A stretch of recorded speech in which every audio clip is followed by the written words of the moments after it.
All right, we are live. Let's see here.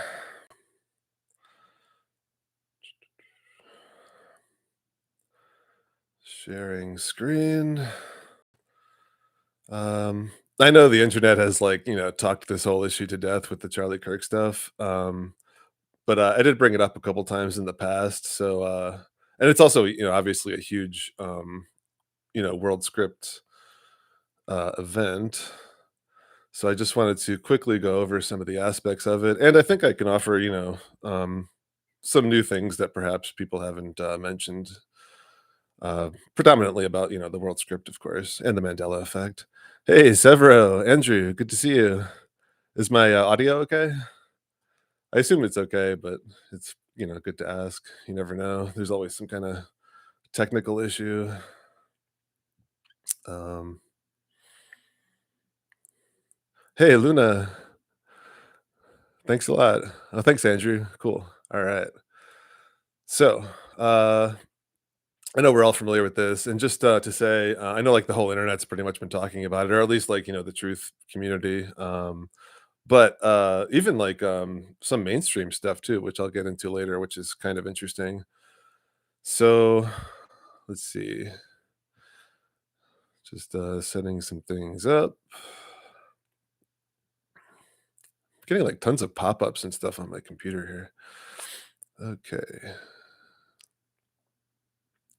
All right. So mostly the channels I saw who had this kind of information was I got this from RV or They Live Truth, Decoding with Cody and Joseph Aquaviva. So definitely check those channels out and subscribe to them. I think they all did a really good job covering this. So there's huge connections, of course, between the movie and then the Charlie event, and this is what I've been showing since the start of this live stream series, where the world is scripted around us, and the predictive programming, or I prefer to call it the foreshadowing of the script, is in the movies and things beforehand. So in this Brian De Palma movie with Nicolas Cage called Snake Eyes, there was all kinds of programming for this Charlie event, and it actually gets it's a little bit more, you know, spider webby and there's like so many more connections than usual. I would say like this one really seemed like an over the top, scripted event. Luna asks if I have other social media accounts. I do have a couple like parked pages basically on Odyssey and BitChute, just in case this channel goes down. But there's only like a couple videos on them, and I don't do any other social media. Um, but it might be good to check those channels out, especially if this one goes down. If this one goes down, I'll put all the content on those two channels. Hey, Grungy, awesome, yeah, Topher's the man. All right, so getting started here. I just did a quick Google search to just bring up some kind of montage or a collage of some of this stuff, and this is from Hidden America. So one of the interesting things too is everyone was talking about this September 10th connection, and that actually turned out not to be exactly accurate. So this is really more like September 19th. But to be fair, it is kind of tough to see in the movie. But either way, the event happens in September. So they have Tyler the Executioner, which is the same name as the sniper. You have Charlie and Trump doing the same hand signs as Nicolas Cage in the beginning of this movie. I mean, you guys probably know all these connections, and like I said, you could check out those other channels to. It's like endless connections, and I'll show you some of them here too. But it's just like this is one of those things where it was just so over the top obvious. And it's also good to just like a rule of thumb that I have is if something's in the news longer, I mean, for me, it's longer than 1 day, but just to be safe, I would say longer than like 3 days. It's fake, it's scripted. And if that's like a tough concept for you to kind of wrap your head around, and like, no offense, obviously, because none of us really knew this before either. We all have a different, time where we kind of have that, epiphany moment where we realize that, things aren't what we've been told they are. um, but there's a British TV show, and one of the episodes is called Newsbenders, and it's starring Donald Pleasance, and he basically is like the head of a news corporation. And Donald, of course, also means the ruler of the world, which is, one of the main reasons why this guy is, the top player on the world stage. I think, I've said it before, but he's playing the role of the Antichrist on the world stage, for many reasons. You could check my previous live streams to see those. But yeah, this Newsbenders show with Donald Pleasance, it's definitely something to check out because he's basically hiring a new newscaster and he's telling the newscaster how they script the news years in advance. And then he goes through he shows him like all their backstage stuff and how they're like, planning wars in the future and planning, space missions and things like that. It's literally all just scripted. Um, so yeah, also just to keep in mind too that this woman was the first person to get the V, and here she is making that same, Charlie Kirk Trump Snake Eyes hand sign.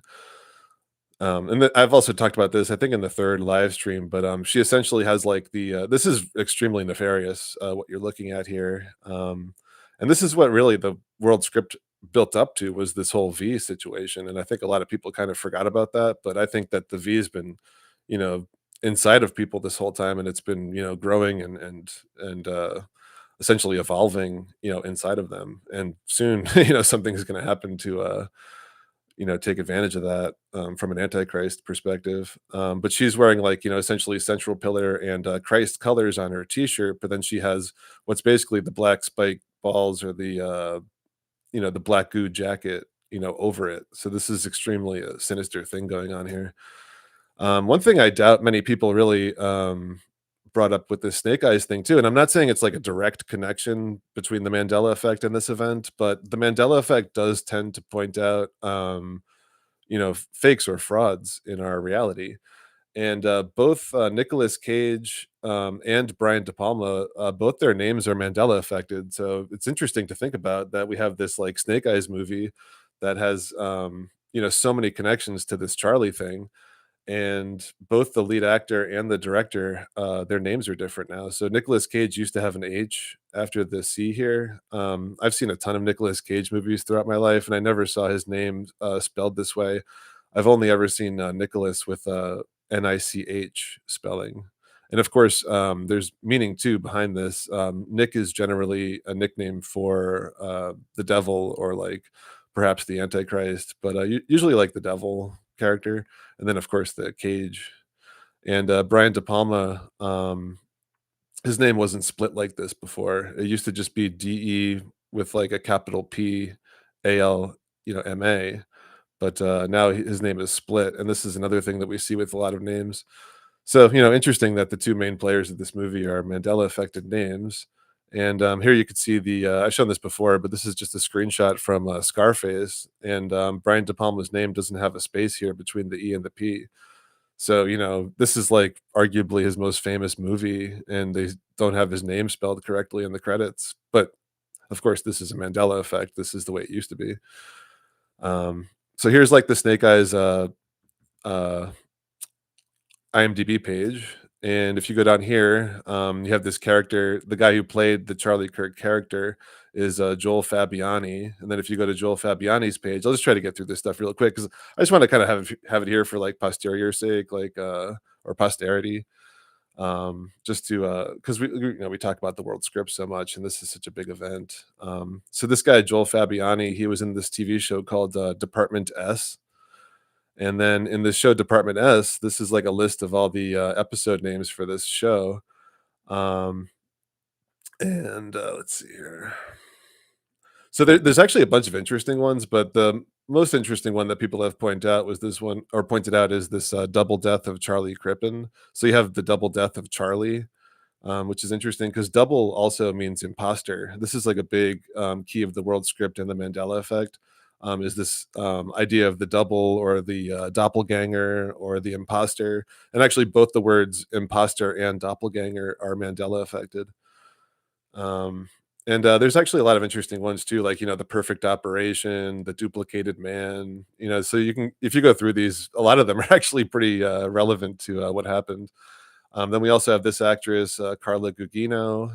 She plays this woman, this blonde woman here, who's like a distraction. And this is the Charlie Kirk character. He's the Secretary of Defense in the movie who gets assassinated, and he gets shot right in the exact spot on his neck that Charlie was shot in. If you didn't know that before, but this Carla character, she's basically playing the role of his Charlie Kirk's wife, where she's like in this white dress with the blonde hair, and you could see here how they look very similar. So this movie came out in 1998, so it's pretty intense programming from a long time ago. I think it's 27 years. Um, so then also interestingly enough with this Wholesome Mars is asking a question if I remember CV being a green spike ball. Yeah, I'm not sure about that.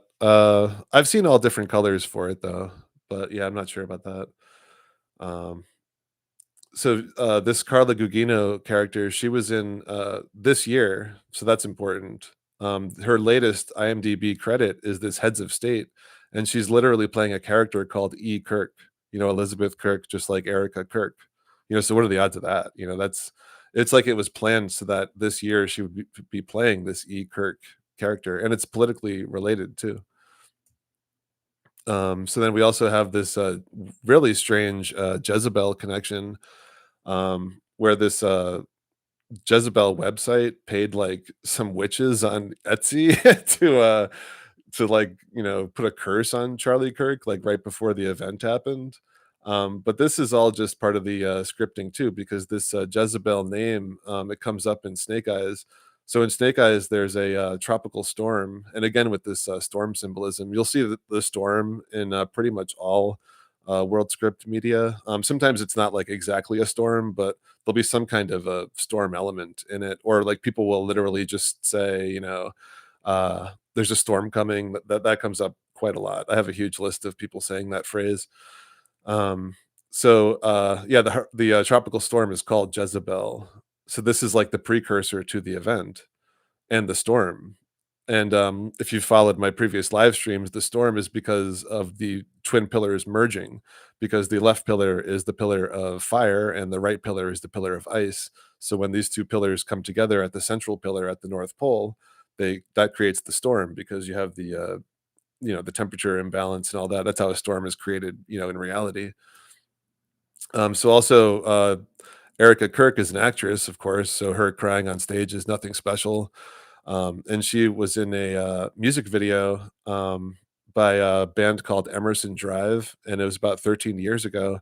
And in the music video, she's at Fremont Street in Las Vegas, and she's doing this like zip line, and she zip lines right by the number 910, which is the date the date that it happened. Sorry, my throat's a little messed up today, but she's zip lining right by this date 910. And then also, on the date of 910, if you look up when this comment was made, this is her Miss Arizona, 13 years ago. You could see it on the page right now, unless they deleted it, but it was there a couple days ago. She said, what a blast Tyler and I had shooting this video. So Tyler again, this is like Tyler the Executioner. What a blast. And then they had shooting the video. And she posted the music video, I think, came out in July, but she waited to post this comment until September 10th. So in my opinion, what you're looking at are, these people are literally witches. They're evil satanic witches who, I'm not saying that, Erica Kirk knows all the ins and outs of the world script and all that, but I think that for whatever reason, she was, told or, compelled in some way to post this on this exact date. And then, of course, there's a ton of 33 connections with this. Even when he allegedly gets shot, in the background, you could see like a CC right behind him, which is kind of like the Turning Point logo, which is like a 33 because C is 3. And also the name Turning Point is obviously a huge thing. That's why this is such a big event. And this is going to get interesting too. So this obviously is a ridiculous photo that they took. I mean, for starters, if it was real, who would be photographing the widow, at the coffin like this? This is insane. But it's also obviously fake. And in the show Stranger Things, which I've talked about a lot, Stranger Things is one of those shows like Lost where they cover pretty much like every aspect of the world script. Oh, also too, this poster just happens to be a good example of our visual, perspective lines. A lot of people don't understand this when it comes to the shape of the Earth. It's easy to remember that like the stuff on the ground kind of like everything on the left goes to the center, the stuff on the right goes to like everything goes to this vanishing point horizon, and it goes from left to the center, right to the center, and also from the top to the center. So, our vision looks like this basically. So you have to keep this in mind when people talk about like, the objects in the sky and like how they prove a globe and this kind of nonsense because people don't take into account these lines of perspective that this is just how our vision works, and they use this to trick us. So like you could see like a image here of the railroad tracks doing the same thing. So I'm just I wanted to show you like a real photo, not like just a Stranger Things poster. But you could see like these telephone poles are all the same size, but they look like they're getting smaller and going into this central point. So this is the same thing that happens when you see boats over the quote unquote over the horizon, which actually isn't happening, and things like that. And you can consider these shapes to be objects in the sky. Like if these were like balloons or something, they would do the same thing. And it's the same thing with the sun and clouds. So like when you see the sun setting like this, um, this is also following this perspective rule. So it's just another thing to take into account. There's also issues with the dome, which I think has likely multiple layers to it. So there's a lot of optics at play, which is why we can't look at the sky and determine what the ground is. So going back to Stranger Things, in the first season, they actually find one of the main characters allegedly dead or drowned in this lake. So here they're getting the boy out of the water, and this is the sheriff who's very upset about it. And these are his friends who are very upset about it. So this is like all the people watching the Charlie Kirk thing, and they have all this trauma and they have all this emotion about it, and it's not real. So, like, what happens is the sheriff, he goes to the morgue because he doesn't believe the story. So he's like us. He's like, "You know what? I'm gonna prove that this body is fake." So he goes to the body and, it's a little gross, but this is all fake. So he literally cuts it open and it's just filled with stuffing. So here in Stranger Things, they're literally showing a fake dead body that they use to, fool people.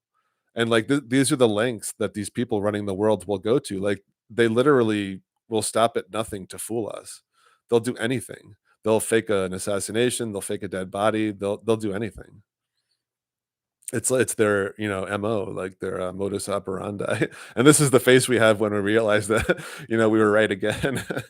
Where it's like, "Yep, here's all the evidence that shows it's a fake event. Yep, typical, typical predictive programming and, world stage, situation here." And also in this movie Society that I talked about at the end of, the first live stream, um, they have a scene where one of their friends, is allegedly killed in a car accident, and they go to the funeral, and, this is the main character here and his other friend, and then their friend is in the casket, and, he it looks like a real person in a body and, or in a coffin, but this guy's like, he looks really weird, like he's not himself. And then, the other guy's like, "I don't know, I think that's what he always looked like," so this is like them questioning the situation. So the one guy like pokes, his cheek and it's a fake body. And then they try to convince themselves that it's real. They must have had a lot of time to do like reconstructive stuff. So this is like a reconstructive stuff on him. Like, so this is like literally the people that are like, "Oh, it's totally normal to have like, yellow hands and stuff in a funeral and all that." They just want to see like how far they can push people's brains into believing lies, essentially.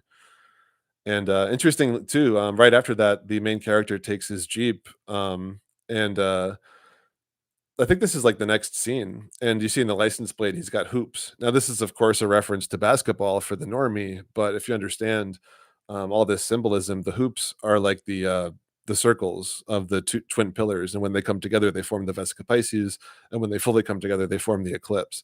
And I'll show you more like that, in the future. Whenever you see, like, hoops and circles and things like that in these movies, that's what it's referencing.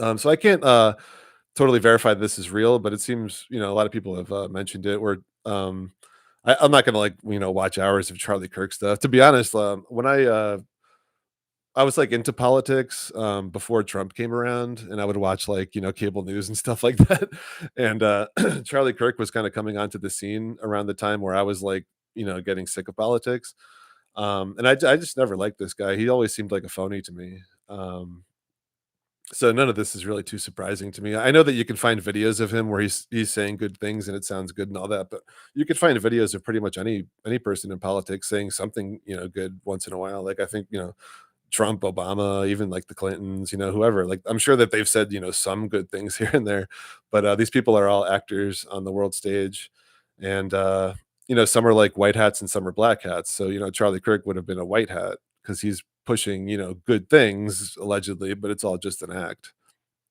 And as Russian Vince pointed out, he doesn't even have like you can't even like find out who his parents are apparently. That's really strange for someone with like these big Christian values, You would think that he'd have like all these family photos and things. So that's pretty weird too. So another thing with this Charlie Kirk guy, oh, and I don't know if I explained it, but he apparently was pinching his neck right in that spot just like a week or so before the event happened. So this is pretty weird too. So his initials are CK, like Clark Kent, like Superman. So he was wearing not this shirt, but a white shirt that said freedom on it. It was a white shirt with black writing. So you have the black and white central pillar symbolism. And then his name means the church of the free man. And a church is a temple, so the temple of the free man. That's why this is so nefarious because they're essentially murdering the temple of the free man. And freedom, of course, also references the end of the world, apocalyptic event that will happen where the dome we're freed of the dome. So it's like freedom, free dome. It's essentially referring to the same thing there too.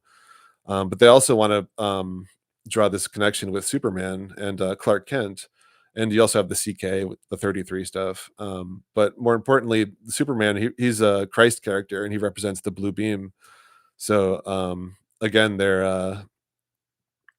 want to keep this Christ energy down. They want to murder it. It's very nefarious. We have a bunch of demons running the world basically. So here we have Charlie Kirk being referred to as the Man of Steel, and being miraculous. So this is all Superman, Jesus imagery. And here you have the movie The Man of Steel. So they're calling Charlie the Man of Steel, and here Superman is the Man of Steel, and you could see he's representing the blue beam here in this poster. And here we have this comic book where he's referred to as the Man of Steel, and of course you got the Twin Towers right behind him. Um, Interestingly, too, in the show Lost, which of course has a ton of stuff, um, there's a character named Charlie, and in this scene, he's shot in the neck with an arrow, and it doesn't hit him like right in this spot, like the Charlie thing. It's more like right here. But right before he gets hit, I wouldn't have cared if it's just the name Charlie and he gets shot in the neck. But right before he gets shot in the neck, he literally says the words "Man of Steel." So that's obviously another connection. Like the odds of him saying "Man of Steel" right before that, and then them drawing all the parallels to the Man of Steel, that's not going to happen. So I just included this here to remind people that even if this Charlie guy seems like a good guy to you, his whole thing was getting this guy back in office. Like he's just like a lackey out there trying to get votes for the Antichrist, who's pushing, the father of the warp speed V, Antichrist, black goo, V that they pushed into the whole world. So this Charlie and Trump, these are not good people. These are literally Antichrist, uh, witches. And this is also a weird thing too, because if you look up this Charlie Kirk Snake Eyes connection on Google, you just get tons of stuff, like just tons of stuff. And the first thing that happens, if you just type in a Google search on it, like if under all, is a Newsweek article. So like, there's something weird going on here where they want this truth community to be doing this, and a number of people's videos, I think Cody and RV, like their videos went viral, like hundreds of thousands of views. So that's not normal. Normally this stuff gets suppressed and censored. So the fact that it's going in the opposite direction, I don't know what to say. I'm certainly not saying anything negative about those channels. I think they did a great job covering it like they usually do, but for whatever reason the system wants to promote this and to get this in the public space.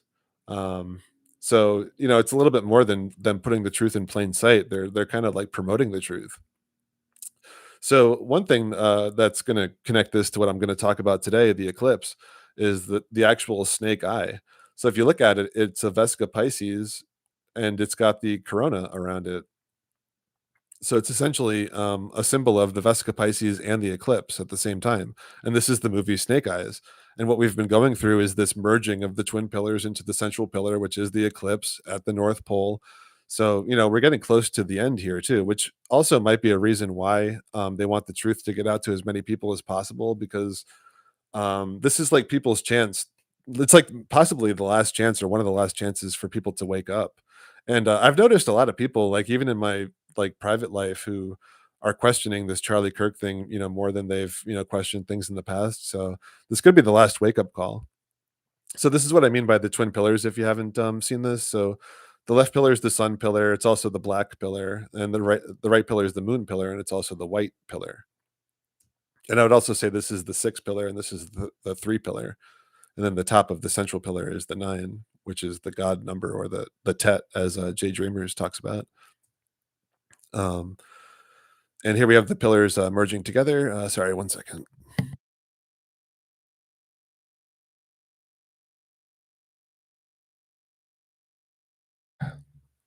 All right.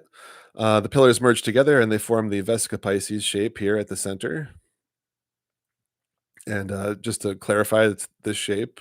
It's also like the almond shape. There's a number of things, and it's also the snake eye.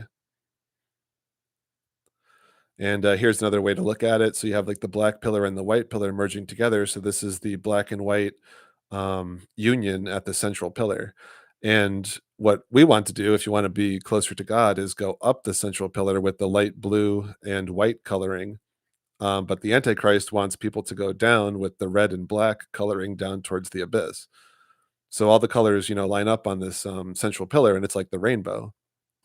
And like this Charlie Kirk thing, I think they it's like a way of like murdering this Christ energy, and you know well, murdering it basically. They're the murderers essentially. So here's just super quick Google search of Vesica Pisces religious symbolism. You'll see this constantly with in these like frescoes or like murals of like Jesus and or Mother Mary, and this is also representative of the blue beam. So I'm not saying these people didn't exist. I think that the history of Jesus and Mary and all them is it's just as real as other history. I'm not going to say 100% because I wasn't there. I'm going to just stay with the truth no matter what. But I believe that story to be true. And but it also there's three things when it comes to the world script. So there's the world stage, which would be the actual person of Jesus and Mary. Then there's the earth itself. So with the earth itself, it would be the blue beam, and Mary would be the mountain, because the mountain, like Mother Mary, would be Mount Meru, and the mountain gives like a virginal birth to the blue beam, because the blue beam just looks like it comes out of nowhere basically. And then this stuff also happens inside of us as well, as I've talked about many times. And we also see this in architecture. Here they're utilizing the Vesica Pisces for this doorway. And here's another, and this is actually an interesting apex dome depiction in this church. But yeah, you'll often see Jesus and or Mary inside this Vesica Pisces. It's also symbolic of giving birth, of course. So it's rebirthing Christ into the world. That kind of symbolism, like you see at the end of iPet Goat 2. So this symbol too happens. A lot of people, I think, would think it's a crescent moon, but it also can symbolize, right before the eclipse happens. So this is like what we see in this September event predictive programming from 1976 on this Sesame Street magazine. Um, so like this, people might think this is a crescent moon, and it could be, but it could also be an eclipse about to happen. So here we have like the destruction of the towers by the monster, and the eclipse, or almost eclipse. And this would be like when the two pillars are united at the center for the full eclipse. And just getting back to this, snake eye. So this is a close up of a snake's eye, and it looks just like this Vesica Pisces shape with the corona around it. So it's like those two symbols in one, basically. And it's also just like what we see with Sauron in the Lord of the Rings. So Sauron here, basically what you're seeing is this is North Pole symbolism. This tower extends down very far below the screen here, of course. So this, when you see the dark tower like this is representative of the Black Mountain at the North Pole, Rupus Nigra, the Black Rock, Mount Meru. And then at the top of the tower, we see this horn shape, and this horn shape is like if you look at the negative space, it's an inverted dome. So this is the apex dome, and then what's ruling this apex dome is this Sauron, Satan, Antichrist, plasma energy, and we see the snake eye right in the middle. So this is the eclipse symbolism with the Vesica Pisces symbolism also for the central pillar, and then this red plasma is the Antichrist plasma. So what I think's going on basically is that paradise is inside of this apex dome, but surrounding the apex dome currently, and we can't like see it, of course, is this red Antichrist plasma. And then when the blue beam is birthed below the tower, the Christ blue plasma, it's going to shoot up through this tower and remove or blow away this red Antichrist plasma from shielding paradise, because as the Bible says too, like the Garden of Eden, there's like a flaming sword around the Garden of Eden where no one can get into it anymore, and that's what this is. And the blue beam is going to blow this away and then go up into the apex dome, and then Jesus essentially will be reunited with his Father in heaven, and this red plasma will be dispersed from this area and then descend onto the earth to essentially take over and form the Kraken army that will then attack the camp of the saints at the North Pole in this paradise area. And if you need, I've talked about this before in previous live streams too. But you could think of the world looking like this. I don't think it looks exactly like this. I would put the moon lower than the sun and things like that. But you have the blue beam, and there's of course a giant mountain here. So you have the blue beam essentially charging up down here, which is what's happening right now, and then it's going to shoot up through here through this gate of heaven and remove the dome. And this is another possible look.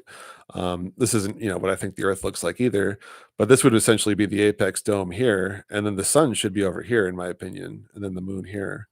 So there should be like three, and then the blue beam shoots up through this is a nice depiction though of the central mountain, and then the water around it, and the blue beam shoots up through it into the apex dome, removing the antichrist shielding, and allowing or not allowing, but Jesus, he's obviously stronger than the antichrist, and he plows his way through into the apex dome.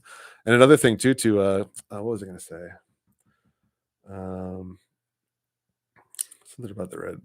Oh, so this is another reason why the Rothschilds are like in control of the world, basically, because the name Rothschild means red shield, and that they're basically representatives of this antichrist plasma, because this is the red shield that's around paradise right now.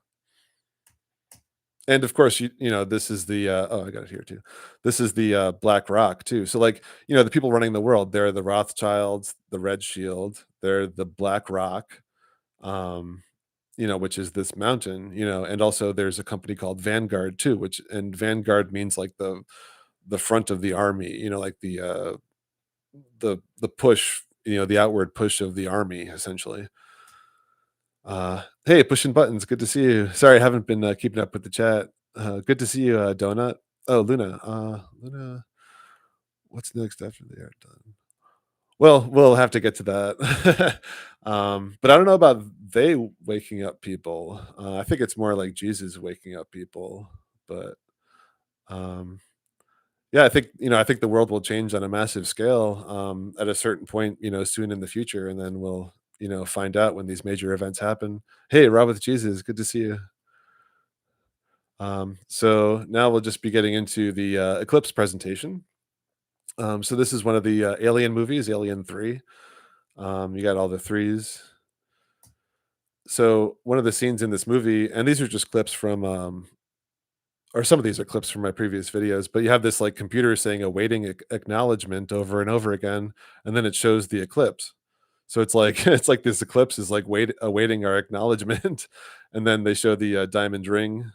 This often happens too. So like, the circle is symbolic of the eclipse. It's also like a portal. It's also like the wedding ring, the marriage. And then when it's about to be an eclipse or the eclipse is about to be over, there's this shine that happens on the outer edge, and this is like the diamond ring or like the engagement ring essentially. So Fantasia, here you have the North Pole Mountain. It's often depicted as like a tree stump because it's the dead world tree. We're in like the world of the spiritually dead, basically, but it's waking up. So we're becoming spiritually alive again. So this world tree will become a tree again. But it's the blue beam basically. The blue beam looks like a giant tree in the center of the world, and there might even be a tree that grows within the blue beam somehow. I of course don't know exactly how things are going to play out, but also we have the dome symbolism, and this looks like a Mandela effect too. I don't remember the A's having this like left crossbar here, and then the A merged into the S. So there's definitely something going on here too. Um, Here's another poster for it. You could see this is actually like the Vesica Pisces with the top, like the heaven Vesica Pisces and the Earth, or the heaven circle and the Earth circle, combining right around here. This is the North Pole Mountain. This is like the devil character ruling the apex dome. This shape here is like the apex dome. When you see the fingers fanned out too, that's like that Kraken energy. So a lot going on with this Fantasia stuff. And also in Fantasia, they have a full eclipse.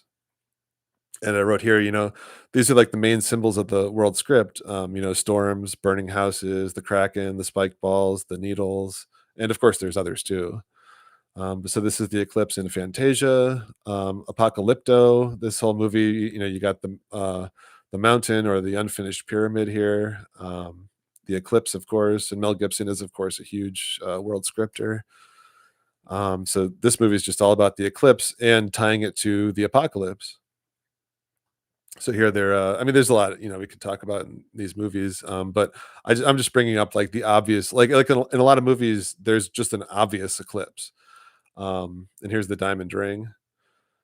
Same with these, Armageddon. So that one's Apocalypto with the eclipse. Now we have Armageddon with the eclipse, and this, it's not representing an eclipse. This is supposed to be a meteor in the movie, but it's the eclipse symbol. Heroes, they all become heroes during an eclipse. They get supernatural abilities during an eclipse. The Ring, this is a horror movie about basically the Kraken coming up from the bottom of the well. So it's basically the same thing as like the Stephen King It movies, because that Kraken clown being, it lives in essentially the a house representing the North Pole, and then under the house there's like a well and like an X. That's like whenever you see like an X in conjunction with other things, it symbolizes that North Pole area too. But the Ring too, it's the same thing with the girl with the hair. Like the hair is like the Kraken tentacles, and she comes out of the well to take people down, basically. So it's a horror movie, and that's the horror of this world. Christ is lifting people up while the Kraken is pulling people down. Uh, Again with this Nicolas Cage with the H missing, and this Knowing movie. This is by the guy who made Dark City and The Crow and I, Robot. Alex Proyas, the director, is a big world scripter, and he's got the Eclipse. And this is uh, this movie is all about what we're doing essentially. Where Nicolas Cage, like the whole movie, he's looking at like numbers, and it's like the gematria stuff, and he's like trying to figure out if he can tell what's going to happen in the future, so he could save people's lives and things like that. Um, a bunch of symbolism, the sparks, the eclipse, the inverted dome, like the apex dome, the jet engine. Actually, this is huge too with the jet engine, because of course the event in New York was had this symbol, and also Donnie Darko. And the center of the jet engine is like a spiral too. So there's a lot I can get into on that. I don't want to get too off track, but it's also a Mandela effect too, which I've talked about before, where jet engines are now farther up on the wings than they used to be for planes. And if you're not familiar with that Mandela effect, it's a really big one and a really eye-opening one. So, like, just picture in your head what you think a normal passenger airline looks like, a plane. Just like if you go to an airport and see a plane, currently or 10 years ago or in the 90s or 80s. Just like imagine what that plane looked like, and then look up pictures of planes, and the jet engines aren't going to be where you remember them, most likely. Of course, there's always exceptions. This Twilight Saga, I'm not too familiar with, but of course, it's I understand like a little bit. I get that he's like a vampire and a werewolf and all this stuff, but again, this huge thing that millions, if not billions, of people have read or watched. They associate it with the eclipse again, and I'm sure these movies are full of world script programming. I just haven't watched them. Oppenheimer, this is like the diamond ring eclipse right behind him, and like the dome symbolism. And of course, this whole thing's about the atom bomb, which is another huge symbol that I've talked about in the past too, and I'll talk about it again in the future. Barabbas, this is like the story of the guy who wasn't killed in Jesus's place, but this is all about the eclipse too that happens. It's right here at Christ's crucifixion. So, again, with Christ being crucified, you have the eclipse symbolism. So all these things are related. And the name Barabbas means son of a father or son of Abba, and Abba is a name for God. It's the Aramaic word for father. So this I learned from Nathan Sanders, who's a huge yeah, ABBA fan, if you know him. So he disagrees with this one, but I think that the logo for ABBA is Mandela affected. I've never been like an ABBA fan, but I've seen the logo, and I don't remember this B being backwards. I think it was forwards. So now we have like this. If that's true, we have this, and I've heard other people say it's a Mandela effect for them too. I think Moneybags said it. But now we have like this mirror imagery with the name for God. So it's like this left right mirror symbolism with the name for God, and they came out with this album 40 years later after their previous album. And this 40 years is another huge biblical thing. I don't want to get too into it, but I mean, you could just look up 40 years, and or just the number 40 in terms of biblical events and things, and it comes up a lot. And also just the cover of this Voyage album is the eclipse again. You got the dome, you got the eclipse, you got the diamond ring. So here's some more symbolism for it. I just did a quick Google search. So this ABBA Voyage thing, it's all about, all these things are relating to the eclipse. Here again. I just can't see them having this logo with the backwards B like this. I mean, this band came out in like the 60s, I think. I mean, it's just, your eye is supposed to flow over these names. Like in the last like 10, 15 years, people have been getting pretty clever with logos and things. And I think part of that too is to cover up the Mandela effect. But in the past, things were more simple with logos. Like, yes, they did have creative designs and things, of course, but throwing in like a backwards B, and like this is one of the biggest bands in the history of the world. So, I think it's a Mandela effect, put it that way. And this is the Voyage arena that they set up, I think in England, that Nathan talked about too quite a bit. I think he actually he went to it, but this whole construct, it had to be shipped to England, and they actually got stuck on the Suez Canal while that thing was being shipped. And the interesting thing about the Suez Canal is it's Zeus backwards, Zeus. So again, we have this like Abba with the mirroring. We have the name Zeus, which I think is another name for Jesus, and it's they're on like this reverse canal. And here, canal is like this Vesca Pisces symbol too, with the name Chanel. So the name Chanel means a water pipe or a canal. So again, we have all this symbolism, and it's all just the same stuff. But when we when we think about these symbols, we have to think about all the different things that they symbolize, and then it creates a clear picture in our head, or like a clear puzzle picture of what each of these symbols means. So the Vesica Pisces, I've talked about it so much in the past, the previous videos. But check out my previous videos if you haven't. And there's just so many meanings to this Vesica Pisces, but they all add up to the same thing. And just to simplify things, it's really all just the twin pillars merging at the center, and it's all about the blue beam shooting up from the North Pole Mountain. That's really like the two main things. And of course, Jesus returning. That's the biggest thing. And us being Christ's people and protected when this Armageddon event happens. So here's another cover with ABBA, where they're showing the Star of Bethlehem. This also connects to everything too. This is the conjunction of Jupiter and Saturn.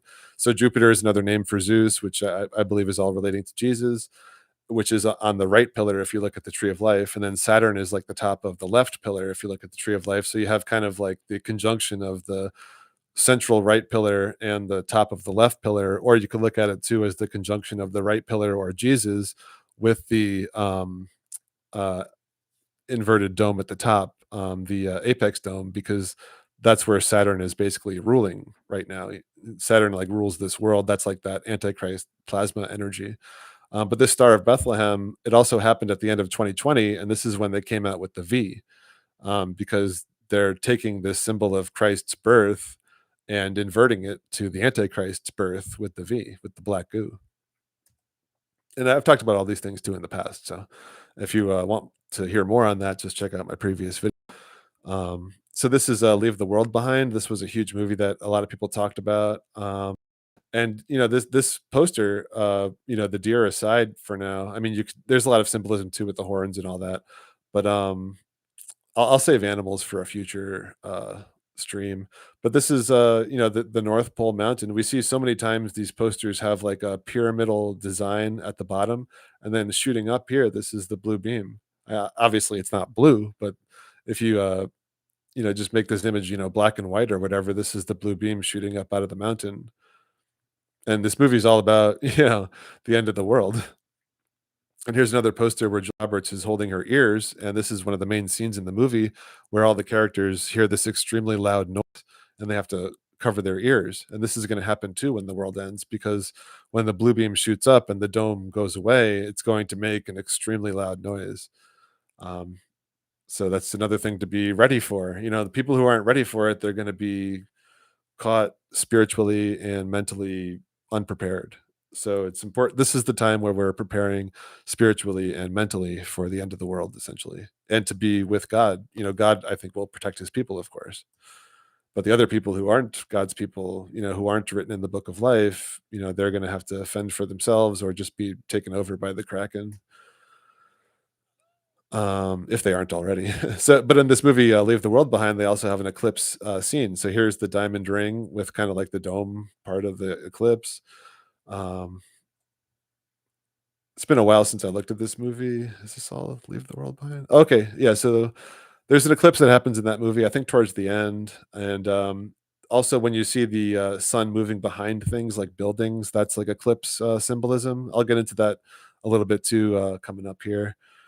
So like here you see like the sun, it kind of like dips behind this building. So like this is eclipse symbolism too, and this is how the movie starts. And this is Ethan Hawke waking up in bed, and you see this crack in his wall here. So this symbolizes the dome basically, and the crack in the dome. And then here too, these lamps are like his twin pillars, and he only has his left pillar on with the number 6 right under it. Well, I should say 76, sorry. But 6 is more highlighted, but yeah. And this is also kinda like an eclipse little symbol here too above the 7. But yeah, so only his, left pillar is, shining here, it looks like. So here's the beginning of Leave the World Behind, and they show in the credits all this, Vesica Pisces, rippling symbolism that we've talked about before. So, I mean, again, it's all just the same symbolism just right in our face constantly. So we have the when you see the Vesica Pisces forming from side to side, this is the twin pillars merging together at the central pillar. And then when you see the Vesica Pisces forming at the top and bottom, this is the merging of heaven and earth, which is what happens when the blue beam shoots up into heaven, essentially into the or through the apex dome. And then, of course, the all-seeing eye symbolism and the concentric circles too. This is all North Pole symbolism. And I think this is the same movie. Yeah, I guess this is the end of Leave the World Behind. So they show the eclipse with the diamond ring, and here's the full eclipse happening. So at the end of Leave the World Behind, there's your eclipse. And I think this is Ethan Hawke giving her a glass of water. So you have like this flipped mirror symbolism going on too. There's a lot going on there too. I mean, this is like the Vesica Pisces also. There's a lot that we can get into, but I just want to stay focused on the eclipse for now. So this is the movie Lucy with Scarlett Johansson, whose name I think is also a Mandela effect. This used to be like Sen, not Son. And her eyes are kind of like eclipses too in this. And of course, this is all about Lucifer. She becomes like the epitome of like the black goo AI takeover at the end of the movie. Just one second.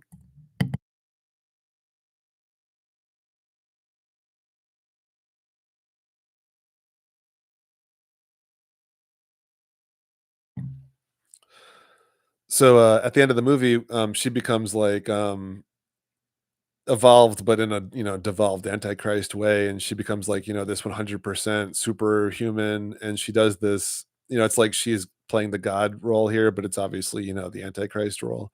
And this is like the creation of Adam painting, and this is actually residue of the Mandela effect because now Adam's hand doesn't point this way, but this is his hand is like limp now, and his finger doesn't point up towards God, and God's hand is lower now too. But this is coming from the left. This is an inversion of the creation of Adam. So that there's a it's like a devilish joke on people watching the movie basically.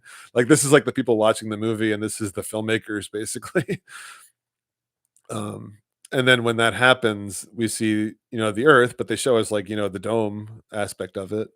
And then it pans over to the eclipse. So she's seeing this in her eyes. And then we have the eclipse diamond ring, and then the full on eclipse over here.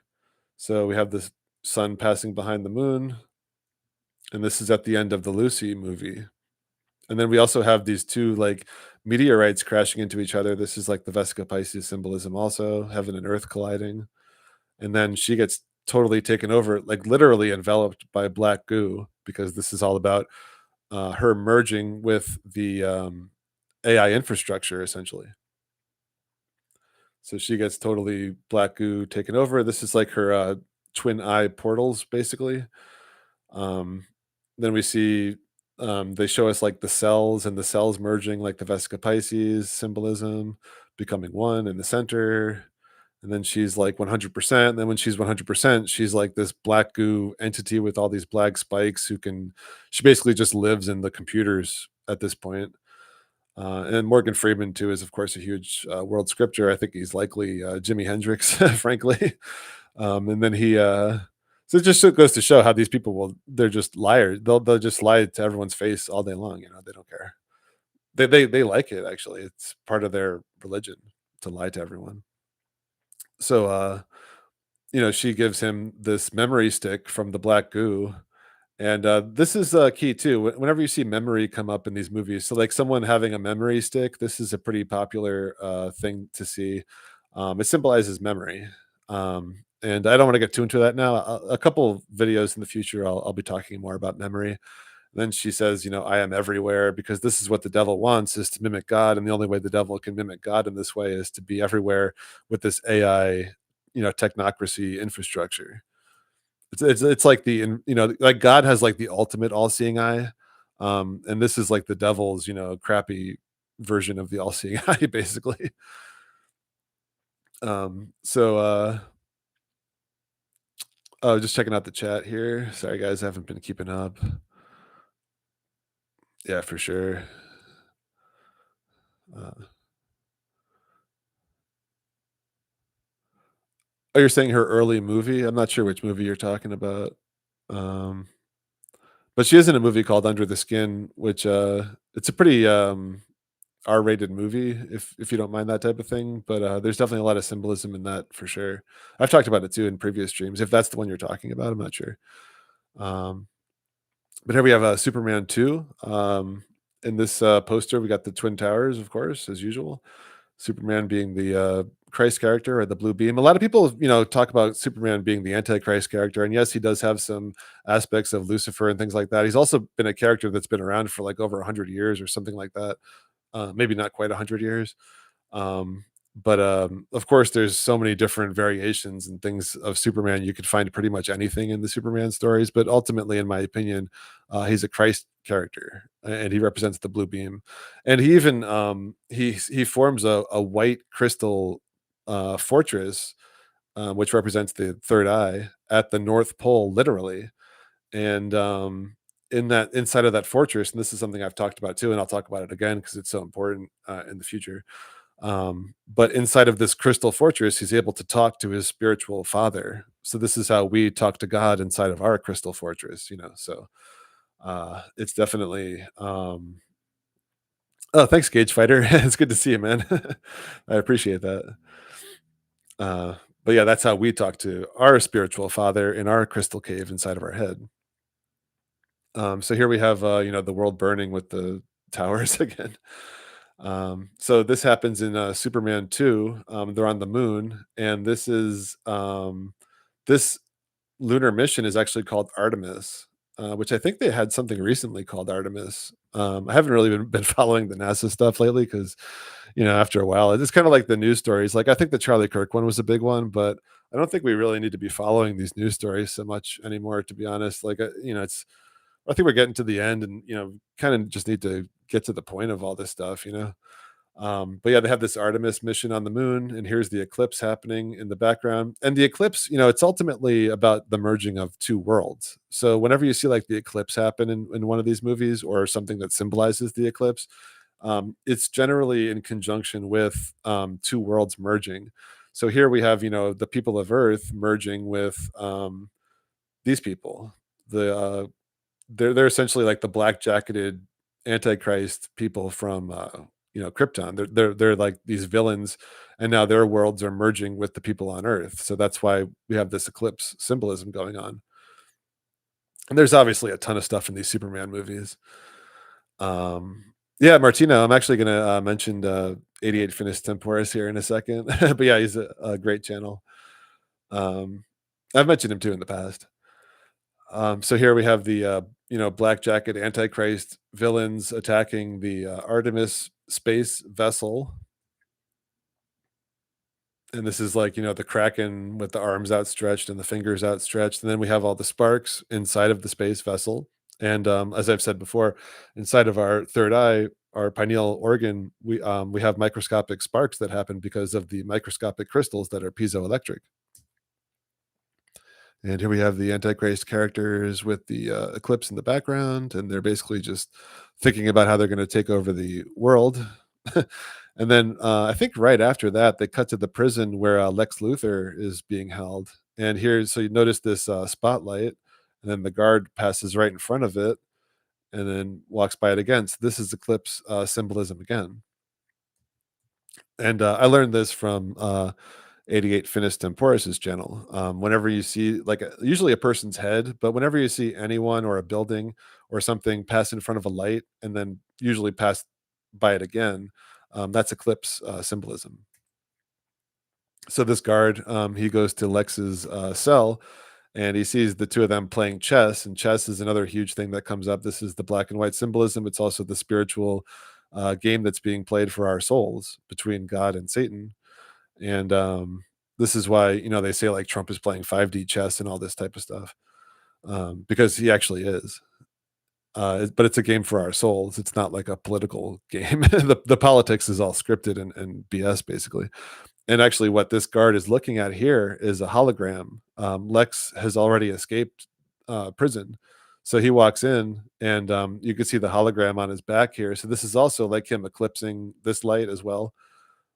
This is like the hologram light. And then at the end of the Superman 2 movie, this is actually a really interesting scene too. Superman brings the dome was somehow, I forget, I haven't seen this in a long time, but the dome was somehow removed from the White House, and he flies the dome back to the top of the White House. But in our reality, the White House never had this small dome on top of it. So this is actually amazing residue for something that never existed in reality.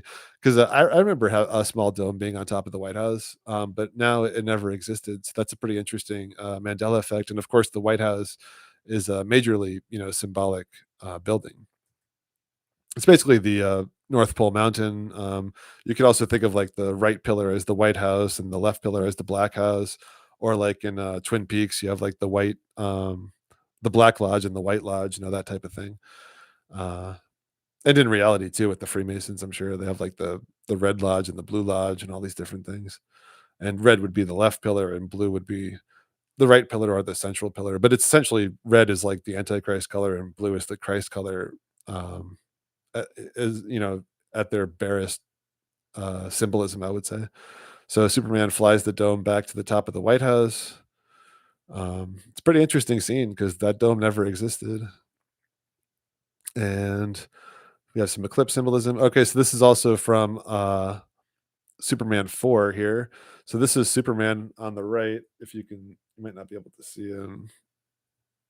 Let's see. Yeah, sorry if my picture cuts off some of these images, but it's also good to do your own research on these things too. The more you look up on your own, the more you'll piece together, instead of me just, talking. But here's Superman flying in from the right. And when you see a full moon, it symbolizes the apex dome usually. The sun could also symbolize the apex dome because both the moon and the sun are projected from that area. And here we have Superman. Can you see that?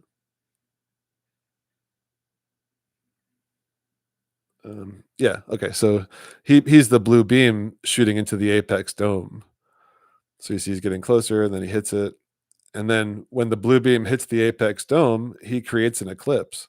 So he's literally forming an eclipse by pushing the moon in front of the sun. And then here's the diamond ring eclipse. And he did that because this villain is getting his power from the sun. So when Superman does that, then he kind of loses this stolen, blue beam plasma energy. And then, he essentially dies, and Superman like throws him inside of like a nuclear reactor or something. There's a lot going on here too with the atom bomb and all that. And this is of course ridiculous, but not too much less ridiculous than what NASA shows us, frankly. One of the best NASA, I don't have a shot of it, but one of the best NASA images or videos is like one of the old school astronauts, where he's like out in Earth's orbit and his helmet is spinning around. Not spinning around, but like he's able to turn his head and his helmet. But now the astronauts can't turn their helmets around side to side, because it's all like fixed into position. But back in like the 60s they could, but it's ridiculous, obviously. It's literally just like the Superman movie, just nonsense that filmed in a Hollywood basement, basically. So here we have Little Shop of Horrors. This is a movie by Frank Oz. So interesting. We got the Oz connection, and he's also the puppeteer and voice of Yoda in Star Wars. So um, that Oz connection is definitely on purpose for a few of these things. And this is a movie all about the Kraken, of course, and it's got the plant element to the Kraken too. Um, see, this is just another poster. I'm sure I was going to say something about this. I mean, you kind of have like the dome symbolism. Well, whatever. So this whole movie is based on a total eclipse that happens. And so Rick Moranis, he goes to buy a plant, and he sees that there isn't really anything good here. And these women, they're like singing a song. It's like a horror musical, basically. And then the eclipse happens. And when the eclipse happens, this beam of energy comes down, and it basically creates the Kraken. So then he looks behind him, and he picks up this small plant that becomes this gigantic plant called the Audrey 2. I looked up Audrey. It didn't really have as much symbolism as I was hoping. Maybe I'm missing something there. But the two too, it could be like the twin pillars type of thing. But um, let me just see what it looks.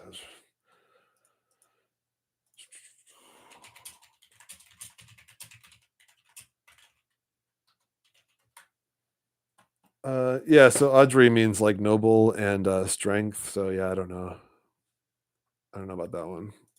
But yeah, so he's got all the plant tentacles coming off of him. Whenever you see like vines and tentacles and things like that, it represents the Kraken. So basically, relating the Kraken with the eclipse. And the way to kill the Kraken is with the blue plasma or the blue beam. And it's not like a direct, blue beam, but it's this blue electric plasma that ends up killing him in the end, which is what I was talking about, where the blue beam shoots through the apex dome and removes this, red Kraken Antichrist plasma from paradise, or from around paradise, and from the control of the world, frankly. So these are all the tentacles being shot. So this is, all blue beam symbolism and the sparks. All right, so this is one of the most popular anime series. It's called Berserk, and this logo for Berserk is 100% Mandela affected. Um, so this artist, Kentaro Miura, he's known as one of the best art. He died unfortunately during the Pan event. So who knows what's going on there exactly because he died kind of young. But he was known as one of the best artists ever, frankly. And possibly the best anime artist that there's ever been. So, like, I can't stress enough how terrible this logo looks. Like the greatest artist of our generation, or one of them, was going to make a logo that looks like a dog turd, basically. I don't think so. So this every letter here is Mandela affected. I mean, the E's didn't look like this. It almost looks like a double cross type of symbol. The R's weren't broken with this down, this longer extended thing. And we've seen how the extended R's are a typical pattern of the Mandela effect too. I mean, the E's didn't point up like this. The S wasn't connected to the R like this. The K didn't have this weird little hook at the bottom. The logo was like uniform at the top and uniform at the bottom, and it just looked like a solid, metallic logo with clear lettering. So this is totally Mandela affected, and it's also the story revolves around an eclipse scene. And it's also about the merging of worlds too when this eclipse happens. I've talked about it too before. It's a really like intense scene. I don't want to get like too into it, but basically what happens is the Antichrist character calls upon these like fallen angel type characters during this eclipse, and it's like this merging of worlds between hell and earth, and then like all the main characters basically find themselves in hell with all these like crazy demons and creatures and things everywhere. So very apocalyptic, Armageddon type situation. And then there's also a scene later in the story where this giant this guy, he was kind of like a normalish human. I mean, he didn't have like superpowers and things like that, but he becomes like this giant monster with all these tentacles, and his name is Shiva, like Shiva the Destroyer. So here we have again, like this is kind of like the dark version of the world tree, basically. And then you have all these kraken tentacles coming out, and they say, he's the one who destroys the world with fire, Shiva himself. So you know, Kentaro Miura, definitely. Let's see. This is his name down here. Definitely a big, world scripter, anime artist. Okay, cool. So this is a scene from one of the newer animes based on Berserk, where they're all looking up at the eclipse. So this is I'm still just kind of showing you guys like the obvious eclipse symbolism. So when this eclipse happens, here we have like the Vesica Pisces, worlds merging in the water ripples. So this is like the Antichrist character. And I guess Guts is a Christ character. I haven't really thought about it too much, to be honest, but Griffith is definitely the Antichrist. Um, and they're basically opposites, and the worlds collide at the water mirror. And here we have the Vesica Pisces worlds merging symbolism, and then really quickly they show the blue beam shooting up. So here we have the eclipse with the worlds merging right at the center between the Christ and the Antichrist characters, and then the blue beam shoots up like right in the center, and then it explodes out, and this creates like the storm and the mist and all that for the Armageddon event, and the characters find themselves in this hell world now during the eclipse. All right, so now we'll get into some eclipse symbolism that isn't as obvious. So this movie Reminiscence is all about memory. I saw it like a long time ago when it came out. It's probably worth another look. You have like the flooded world here. There's a lot going on in this movie, but essentially this guy runs a business. It's Hugh Jackman, and he runs a business where he can bring people's like memories back, I think. So this woman's like one of his clients, and he gives her a needle. So here we have the needle symbolism. And remember, a needle can be good or bad. So like the blue beam is like the ultimate needle. And the blue beam is also like what restores our memory of, the past and the past world. And like what we're realizing now are things that have already been known in the world. They've just been hidden and secret and inverted and all that. So the this blue beam that's charging and it's going to shoot up from the center of the world. It's bringing all these memories of what this world used to be, back to us so that we can enter this more magical, fantastical, like, you know, wizards and warriors type of world. But you also, of course, have the black goo needle, which basically takes people's like memories away, essentially. Like most of the black goo people around us, they have like the memories of goldfish essentially, and they can't really remember anything. I talk to people about like the Mandela effect, for instance, and it seems like they're kind of understanding it. And then, like, a week later, I talk to them and it's like, hey, remember that, conversation we had last week about the Mandela effect? And they just are blank slate, no memory even of that conversation, so but like all these symbols, the needle can be good or bad.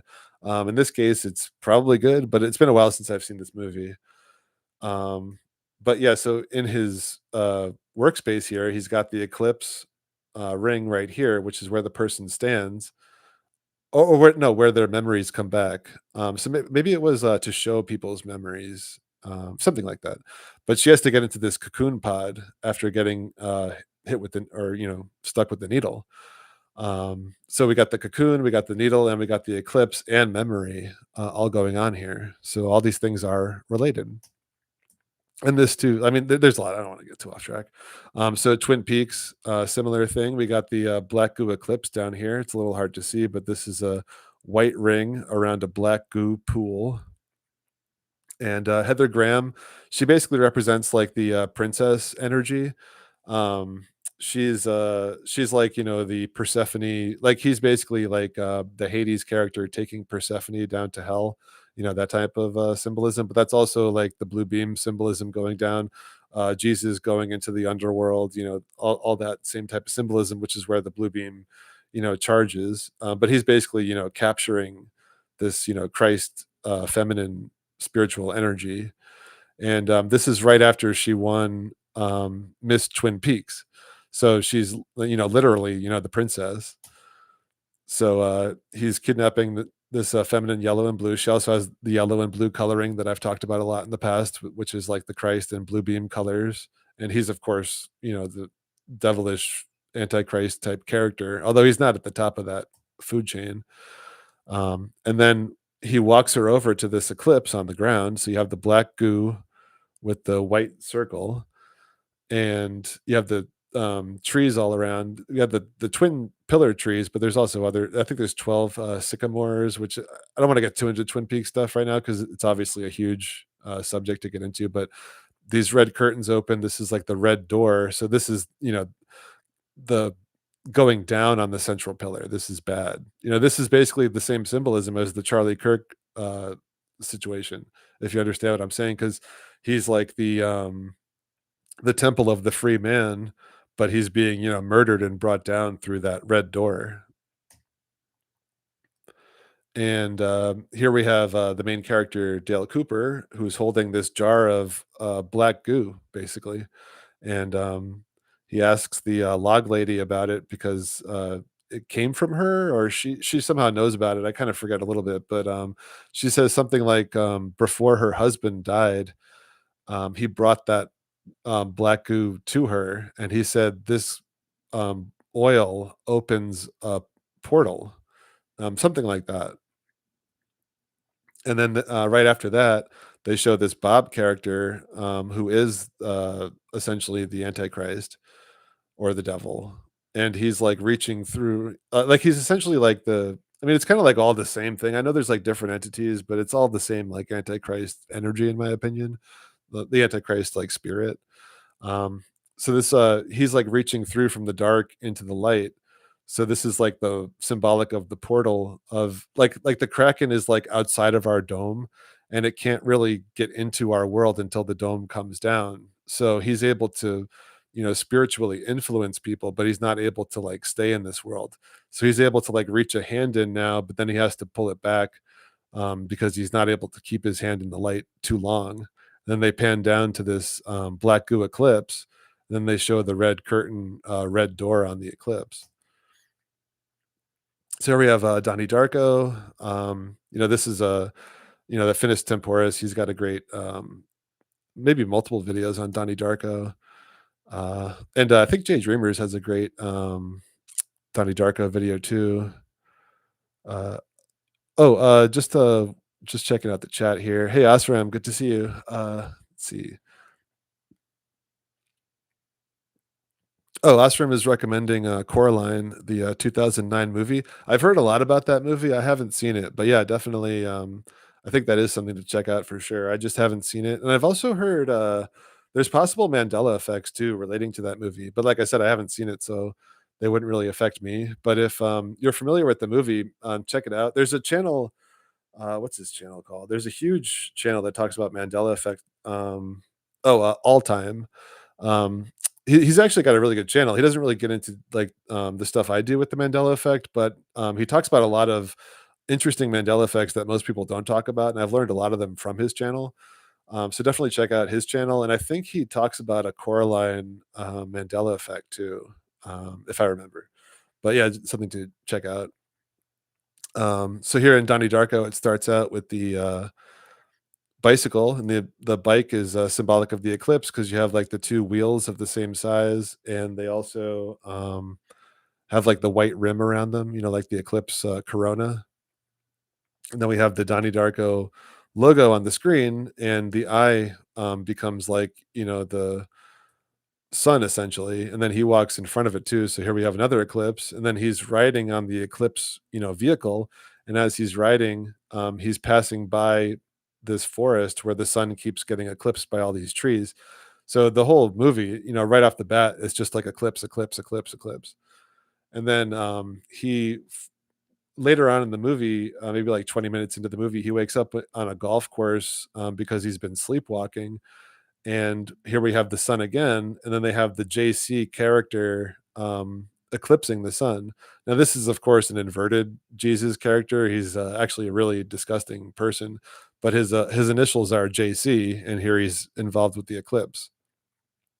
So these movies, of course, invert things and pervert things, and try to bring people down and all that. And there is, of course, the truth and positivity that we can find in these movies too, but it's also important to remember that Hollywood by and large is a negative force, and they're trying to get as many people as low as they possibly can to make the Kraken army as big as they possibly can make it before the very end, battle, however that's going to go down. So here we have ET, we got like the dome, we got the Star of Bethlehem shape here with the creation of Adam again. This is like the Lucy movie where you have coming in from the left, you have the godlike alien character, although this is of course, the opposite, and then the kid pointing up. But this is also residue of the way the creation of Adam painting used to be, because now Adam's hand doesn't point up like that, and God's hand is much lower.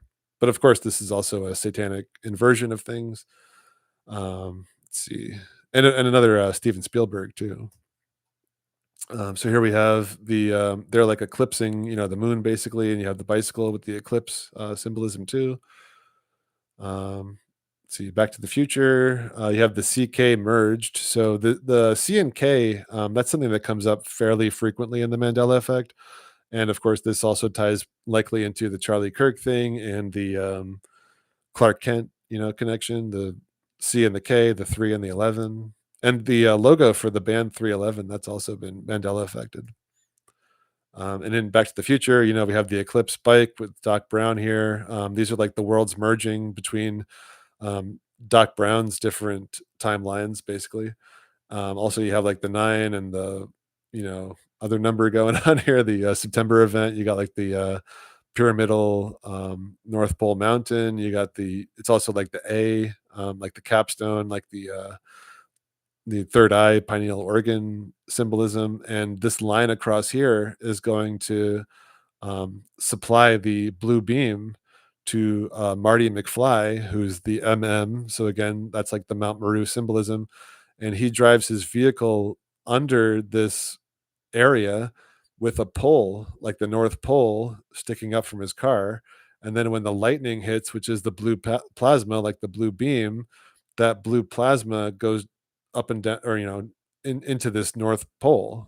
So here we have like the blue beam symbolism that happens when he achieves the 88 uh, vehicle that can travel throughout time. So like all these concepts are connected. It's like in Contact, she time travels, and it's about breaking down, or surpassing space and time within our head. And in the world itself, on the world stage, I think after Jesus returns, space and time will also be surpassed, because we'll be entering an eternal, kingdom of Jesus Christ. And I think there'll be like the reintegration of things like portals and things like that, where space isn't this thing where you have to travel these long distances to get places and things like that. So here we see, the pyramidal clock tower. This is also like the North Pole Mountain. You could have several symbols of the North Pole Mountain in the same story. Like Lord of the Rings has a bunch. So here we have, the blue plasma hitting the top with all the sparks, and then the car travels under it and gets this blue plasma energy. And this is how, Marty McFly, the surpasses time essentially. So this is just a random picture I got off of Google, but just to show you that like film projectors can also symbolize the eclipse. These two happen to look like the sun and the moon, but they don't have to be these colors. They could both be silver or something.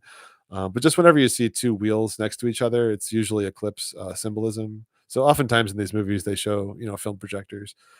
Here in Stranger Things, we got the bike symbolism. With the white wall tires. This is like the corona of the eclipse. There's a lot of bikes in this show.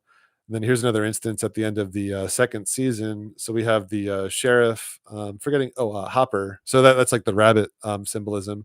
And then Elle, she's of course, the Christ character. Um, and she's going down in this like elevator, and she's holding his hand. So here we have the M handhold that I call it. This symbolizes like the main mountain at the North Pole as well. And then their elevator is eclipsing the light from above. So here's the eclipse symbolism again, where see like this type of eclipse symbolism is something a normal audience wouldn't notice. And it's what I learned from, the 88 Finished and Porous channel. Whenever you see lights being eclipsed, it's the eclipse symbolism. But it like sounds so simple, but you wouldn't notice it unless it was pointed out, at least at first.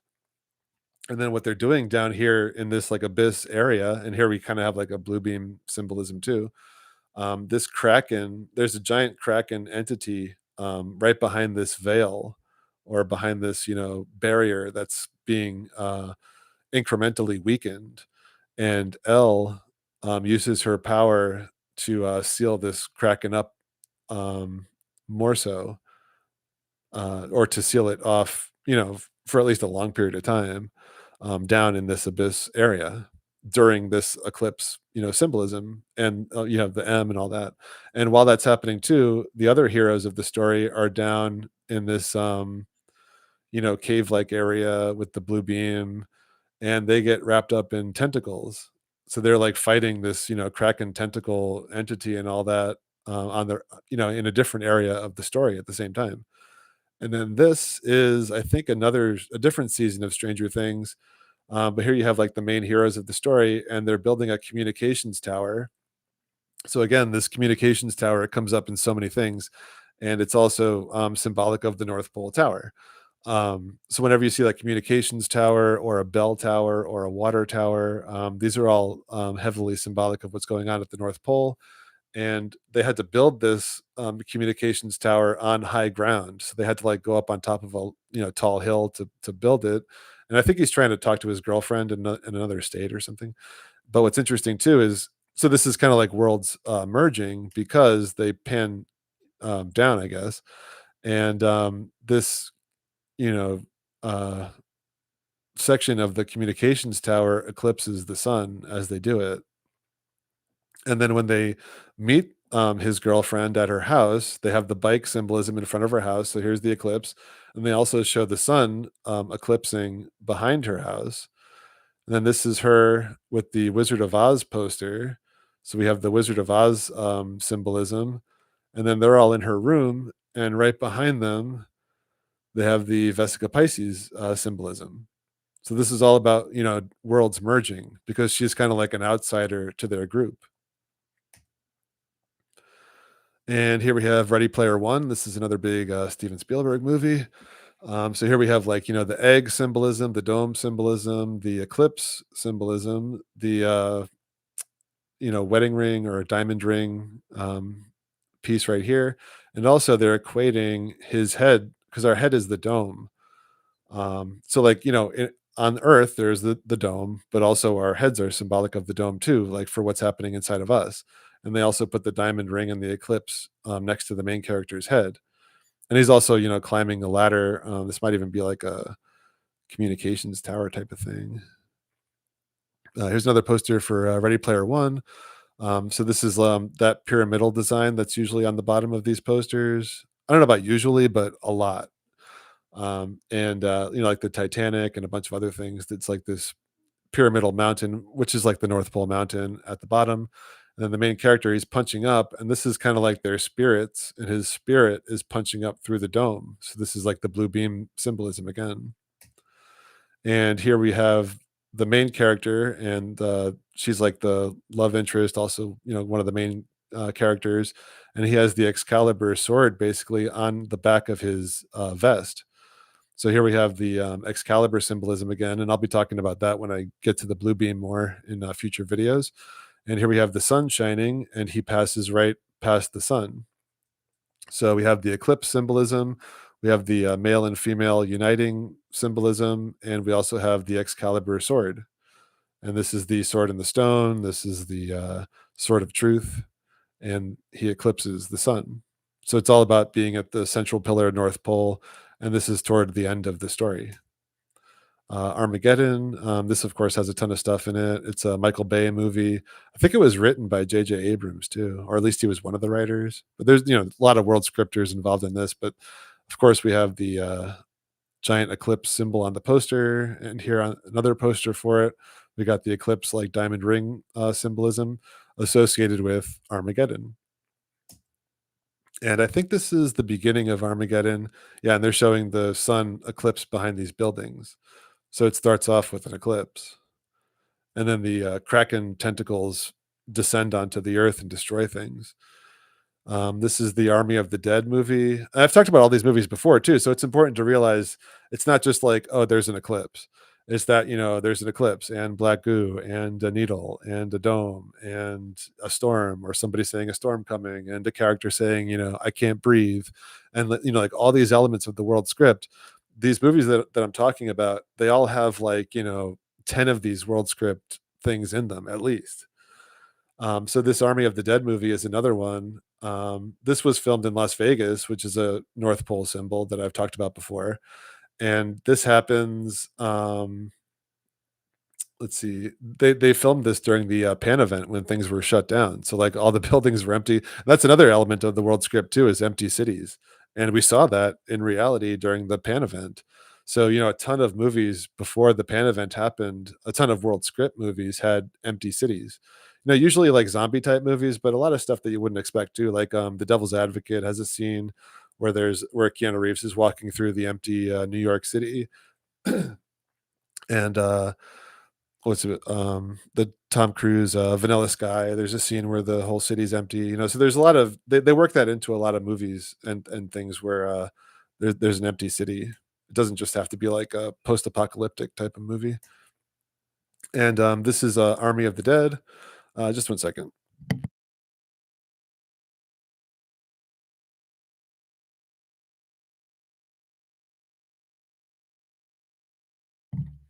So these are two of the main characters. This is Dave Bautista, and he's essentially merging worlds because he's like building a team to go into Las Vegas. They have to go into a vault in Las Vegas. So Las Vegas represents the North Pole, and then the vault represents what's under the mountain essentially. And he's eclipsing the sun here while he's talking to this woman, trying to get her on board with the mission. And then they eventually have a team in place, and they go into this vault. And this is the eclipse symbolism again here too. So you see, this is like an eclipse opening. I'll also show it too. It's like the Fallout series. And interestingly enough, there's an actress, Ella Purnell, who's in this, and she's also in Fallout. They both have the same eclipse vault symbolism. and her name, starts with EL, like L. And there's also an interesting, I don't have a clip or a photo of it, but Blue Pac-Man 13, he's another great Mandela Effect channel. Definitely check him out and subscribe to him. He talked about this. He had like a vault backpack, and the A in vault, it lost its crossbar, like so many Mandela effects do. But then the crossbar came back. So it was like kind of like a one of those flip flop or reset Mandela effects. That's not one that I personally witnessed, but he talked about it when we were on Brian Staveley's show, and I think you could probably find those old videos on Odyssey. Hopefully, Brian's videos are still there, but definitely interesting. And the vault, of course. So he's talking about an A removing the crossbar, which I think refers to the mountain, which is the North Pole Mountain. So here we have all these characters essentially under the North Pole Mountain at Las Vegas, which represents the North Pole, in this vault with the eclipse symbolism. So like it's all connected. And here's where it's kind of hard to see, but this is like the Kraken army or the army of the dead here. They're making like a pyramidal design with like the main one right here, and they're about to assault Las Vegas, which again is, I've talked about this before. I don't want to do it too much, but of course you have the giant blue beam symbolism out of the Black Pyramid right here, and the Excalibur casino is even right next to it. So there's the Excalibur sword symbolism tied to the blue beam, and there's a bunch of other stuff too. There's a space needle and the sphere, which looks like a dome, and a ton of stuff in Las Vegas.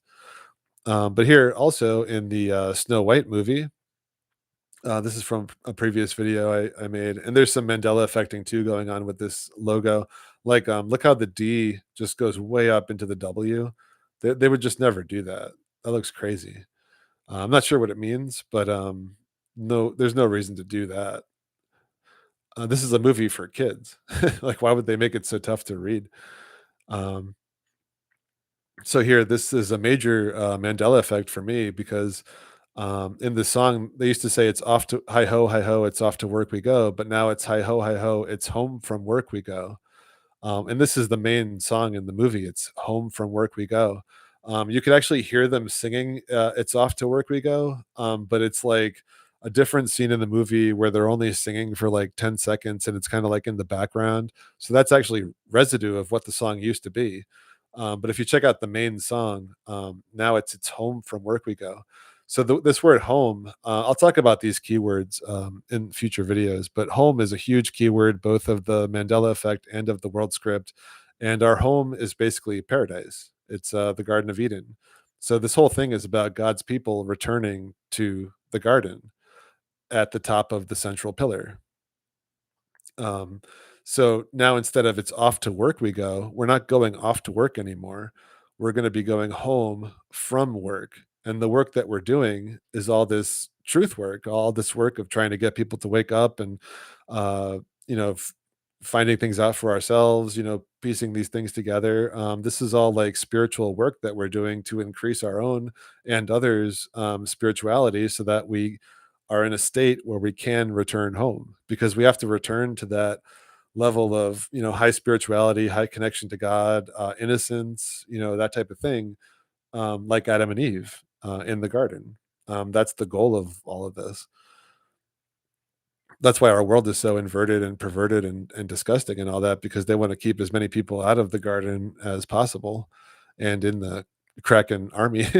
So here you have the dwarves. They're essentially working in the vault, under in the mines, the crystals under the North Pole Mountain. And here we have like the X in the circle symbolism on top of like a little mountain. This is like a North Pole symbol. And then when they're done for the day, they take their bag of crystals and they store these crystals in the vault. And it's a little hard to see, but this says vault right here. So again, with this vault, symbolism, under the North Pole Mountain. And this is the end of Army of the Dead. This is that Ella Purnell actress, and her head is eclipsing the sun. So Joe versus the volcano. We have the union of man and woman in front of the full moon or apex dome, and here we have the volcano. Of course, this is like the North Pole Mountain, which is like a volcano, like how Jay Dreamers calls it, like a plasma volcano, is what it essentially is. And we have the water mirror, and this is likely, the North Pole mountain symbol, perhaps. So the word versus has a couple interesting. Let's see. So it's like Joe would be the right pillar, and then the volcano would be the central mountain. So like Joe versus the volcano, it's almost like, you have like a comparative choice, perhaps. You could look into this in several ways. There's a lot to think about. But this is also a possible Mandela effect. I think that's why I included it here, because a lot of people remember this just being VS period, like Joe versus the volcano. But now it's the word versus. So this isn't a Mandela effect for me, but a lot of people have talked about that. That's why I included, perhaps this word has some extra meaning to it. And of course, it's also Tom Hanks, one of the biggest, world stage people. And in this movie, this is another symbol for the eclipse, and it's the sunflower. So if you notice, the sunflowers look like eclipses. So whenever you see sunflowers in movies, that's again symbolic of the eclipse. If it's a world script movie, I mean, if it's just some random thing, maybe it isn't. But if it's a world script movie with like Tom Hanks and people like that, then it's definitely symbolic of the eclipse. And of course, this is all about worlds merging, and they're on a vessel, and tons of symbolism. This is Oz the Great and Powerful. This is likely a Mandela effect here with the extended R that we've seen in so many things. And this logo is, of course, loaded with North Pole symbolism. You got, the waterfall, the storm, the Emerald City, which is symbolic of the North Pole. This is like the eclipse here, perhaps even the Kraken tentacles over the sun here. So, I mean, there's a lot to look at. And the male and female union at the center. This is a weird pose he's making. It's almost like perhaps a mountain, North Pole mountain symbolism. But there's a lot you can look at. But anyway, there's a big scene in this movie where they walk through a sunfield or a sunflower field. So this is all eclipse symbolism, and he's also making the M handhold with Mila Kunis, I think her name is, and she's like I don't want to get too into it. I'll talk about this movie in a future time, but he's basically a charlatan.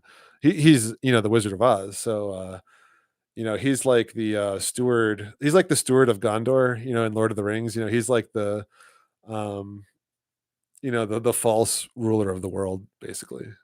But I'll get more into that. Anything that involves the Wizard of Oz is, of course, a huge part of the world script. So here at the end of the third Matrix movie, at the end of the trilogy, you have the eclipses happening inside of Smith's sunglasses. So here you can see you have the Antichrist army of the Kraken army of the dead, basically of the clones, and all the eclipses happening here in Breaking Bad. Jesse, like JC, is the Christ character, and here you have the eclipse right behind his head. Hank is short for Henry. Uh, this is the name Henry means the ruler of the house. So he's an important character too. He's also got the bald head, which is usually symbolic of the dome whenever you see someone who's bald like this. And he gets into a bar fight with another guy who's bald. So you have like the dual, dome symbolism, and then they crack the mirror. So here's the mirror breaking, the firmament cracking, this is also kind of like a spider web symbol too, which is like the Kraken symbolism also.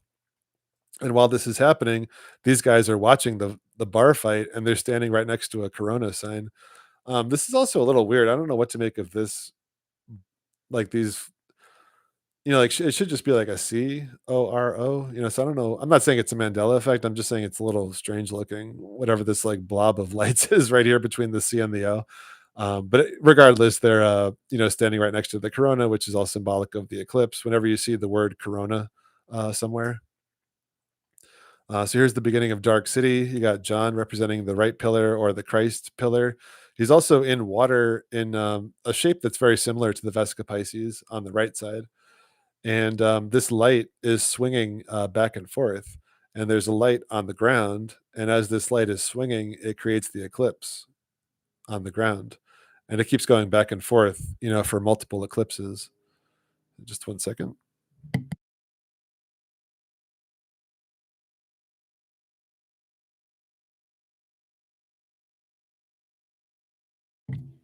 And, Dark City, I've talked about it a lot, but it's obviously one of those movies that's got, endless symbolism. Pretty much every, 30 seconds, there's something to note in that movie. And I actually made a video all about Dark City. There's a shorter one at the end of, what's that video called? There's a video about like dreaming in the Dark City, one of my previous like music video type videos. But I also made a longer Dark City video that YouTube didn't allow on the platform, which is why I stopped making those single movie type videos because it's a lot of work to make one of these videos. And then if YouTube's just completely ridiculous about the censorship, then it's kind of a waste of time. So I do have that on my BitChute channel if anyone wants to check that out. It's a pretty awesome video. I'm just not allowed to post it on YouTube, unfortunately. But yeah, so here we have the eclipse symbolism with this light. Here we have Kong, Skull Island. So King Kong is obviously a huge King Kong and Godzilla and all that monster stuff. That's huge, world scripting, world stage stuff. And King Kong basically represents like the Christ character in these stories. So he basically wakes up at the North Pole when this whole thing starts, and at the end of this particular movie, they zoom into his right eye because he's like the Christ character. So they zoom into his right eye portal, and then here too you have like the split mountain at the North Pole, basically. Interesting too. They have like these three helicopters. It's almost like the three lights. But then his pupil becomes the eclipse. And this is actually the thumbnail of this video. Like you wouldn't think that it was King Kong's eye, but that just shows how they put the eclipse in so many things.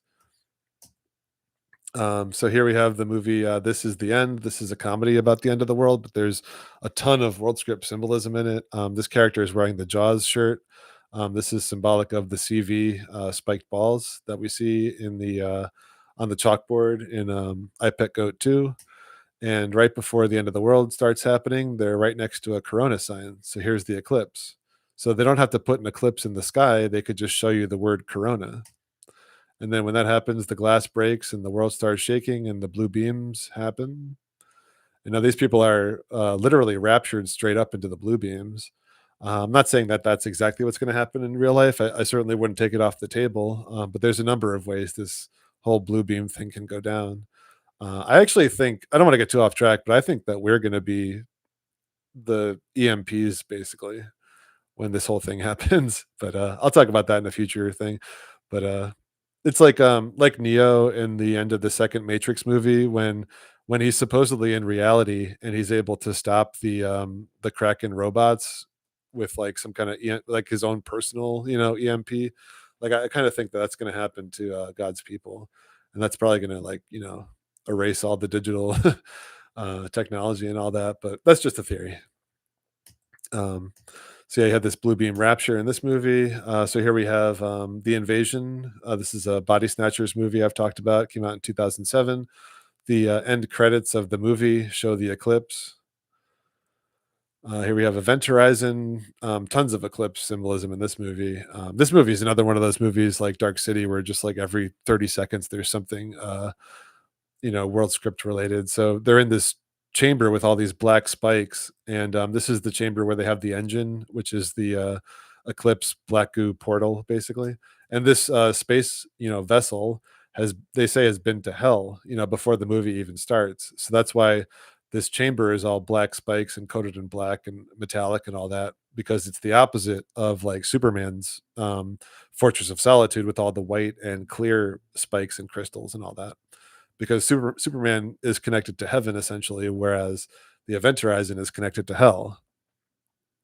Um, and of course, the vessel, the vehicle, the temple. This is all our body. So this character is a generally good character, but she's not like spiritually advanced or anything. So they zoom into her right eye because she's like a preserver character. Um, she's like thinking about her son who is sick and things like that, and she gets fooled into being killed by the ship because she's right excuse me,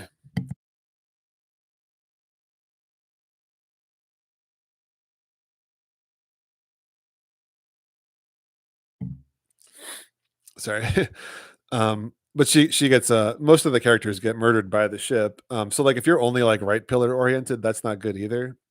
It's better than being left pillar oriented, but you want to be like a complete person, you know. So they're showing her as like the right the right pillar preserver character, and then she shortly gets killed right after this. And here's the Eclipse Gateway. Now, Sam Neill, he's more like the Antichrist destroyer character. So when he looks at the engine, they zoom into his left eye because he's the destroyer. And they show this. And this is also the Ezekiel's wheels, the wheels spinning within wheels. And it's also the Eclipse. And it's also the black goo in the center. Because this character, Justin, when he looks at the black goo Eclipse, he actually goes into it.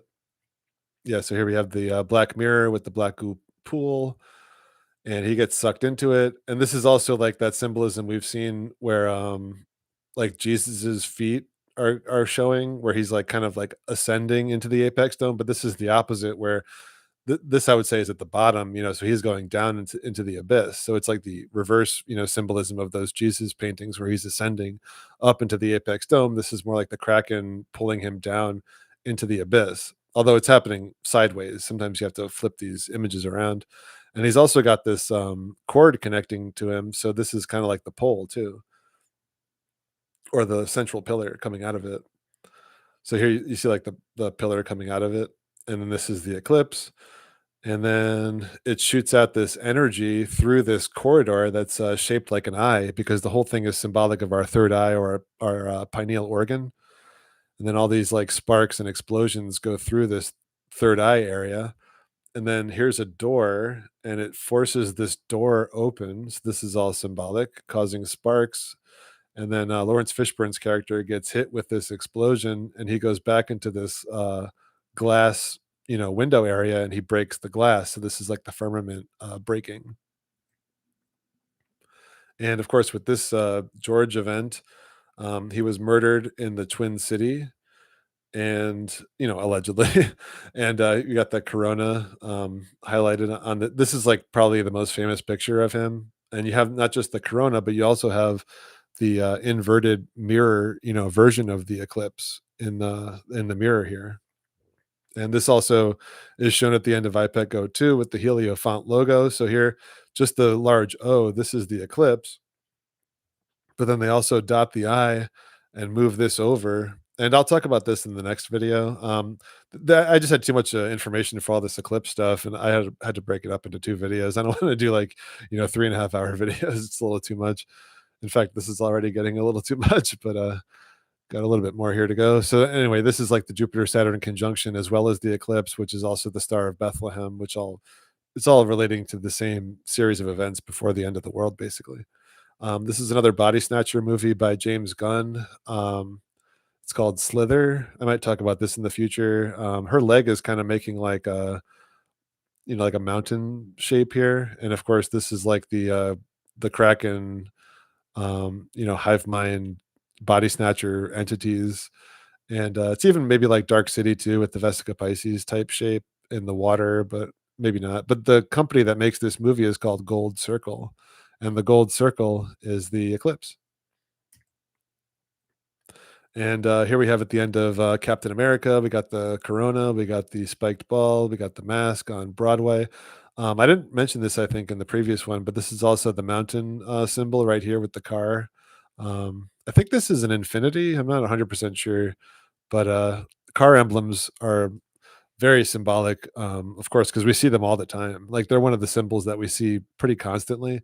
So car emblems have a lot of esoteric symbolism in them, and this one is the North Pole Mountain. Basically, I think it's an infinity, and you know, there's a lot, you know, that you can look at too, because he's got like the bird flying up, but and this is like an eclipse also. This is just some random, I think, fan made poster. Um, Oh, someone's saying Martino is saying Acura. I don't think that's the Acura logo though. Um, it could be, but I think it's Infinity. Let me see.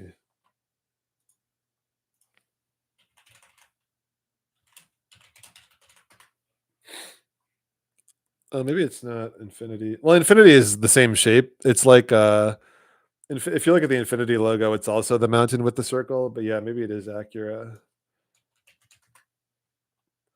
No, it's not. I don't know. If you look up Acura, I don't know. I don't wanna get too off track on this right now. Is it? It's hard to see. There's like a weird maybe it's an older Acura. Well, AB owns one. So, I'll go with you guys on this one. But if you look up the Acura symbol, it almost looks like a Mandela effect. I have to check this out 'cause, I remember the Acura symbol looking kinda different. Hmm. Yeah, so anyway, it's the, mountain symbolism, long story short. But here on this poster, you have the Hydra, um, and here you have the, one eye, this shows that Samuel L. Jackson is, like, a good character, he's got the right eye open, and here you have the eclipse, also while they're talking. So here I was talking about this one before too, so here's, Ella Purnell in this, Fallout, uh, TV show or, it's on Amazon, and, so if you look, at this, like, squinty, it looks like a skull, so this is, like, symbolic of the North Pole, Skull Island. So like this is like the teeth, and these are like the eyes. And she's also got the yellow and blue, the feminine, the 33, and she's rising up out of the vault, which is the eclipse. And here you can see when the vault opens, it's like a reverse eclipse, or just the end of an eclipse. And then it's the merging of two worlds. So now she's in a world that she's never been in before, which is very typical with all these stories. Alice in Wonderland, Wizard of Oz, The Matrix, all these big world script movies. The main character, who usually represents us and also usually Jesus, they they find themselves in a different world where they have to, essentially spiritually evolve in order to conquer or, you know, um win or whatever they're doing, in the story. They have to spiritually evolve themselves, in order to, achieve whatever goal it is they're, trying to achieve. And it was also the, 33 vault too. It's not just on her outfit. So here in the show Fringe, talked about this quite a bit. I don't want to get too into it. We have all these, symbols I've talked about. Oh, okay. So this is what. So at the end of, I think, the first season, the main character, I'm forgetting her name at the moment. The actress is Anna Torv, and yeah, I'm forgetting her character name. But this is, Leonard Nimoy here in the back too, who's obviously, heavily into the world script, and she finds herself in another world. So these are, the two worlds merging, and she finds herself. This came out in, I think, 2005, so after this event happened, but she winds up in a world where this event didn't happen, and then they show the eclipse happening behind the towers. So they actually show two eclipses. So it eclipses behind the north tower, and then it eclipses behind the south tower. And, AI here. Oh, Olivia, thanks, Tanya. I appreciate that. Yeah, it's hard to keep all these character names in my head at one point. So here we have, AI, another, Steven Spielberg film. This was also, initially created by, Stanley Kubrick, who, of course, is a huge, world scripter. This kind of seems like, a Mandela effect to me. I don't remember the A. I do remember the I being the kid, but I don't know. This A looks really weird to me. I don't remember like it's got like all this. I understand obviously that it's the silhouette of the kid, but I just don't remember like this like deformity, and I don't remember the A looking this weird. So it's a possible Mandela effect. I don't know, but the whole movie is, of course, about artificial intelligence, which is, of course, playing a big role in our world right now before the end of the world. Like, look how weird this looks. I just don't remember the logo being like this. And here's where they enter, the belly of the beast, into the mouth of madness. That type of, symbolism from, John, Carpenter, another, JC, movie director who's, heavily tied to all this world scripting as well. I think Haley Joel Osment, is a possible Mandela effect too. I remember his name being, Osmond, kind of like, what's his name? Like Donny Osmond, that type of a name. I don't remember it being, Osment. That's strange. So here's, tape. Oh, so, when they have this, again, worlds merging between, different factions and people in this movie, all this eclipse symbolism, this, ring of fire, you have, like, the eclipse right here. It's almost like a diamond ring, just eclipses basically everywhere. It's also like the 3 lights. I'm gonna start going a little faster here too. Um Yeah, whenever you see like a Ring of Fire, that's the Mandela, or the Ring of Fire song actually is a Mandela effect, but I'll get into that in the next video. Um, And this ring, it's like the Event Horizon ring. Here we have Haley Joel Osment's head being like the dome with the diamond ring, eclipse symbolism over him. And at the end of the movie, here you have like a Vesica Pisces light. Here you have like the eclipse light. And this is when he's basically in paradise. So they have the eclipse right next to him, and then all the lights go out for the credits of the movie. He's allowed like 1 day in paradise, essentially. So here we have Avengers: Infinity War. I've talked about this a lot. You got the Thanos character, peeking through the dome, a lot of stuff. So he sacrifices his daughter um, at this, North Pole mountain, basically, with the twin pillars rising up, and then she falls. So, and this is kind of like an inversion of things. It's basically like God and Jesus, basically, but things are inverted. And this is all in order for him to get this soul crystal. And then when she dies, this blue beam energy basically shoots up into like this um, portal, or however you want to see it. It's kind of Apex Dome too, with the North Pole Mountain right under it.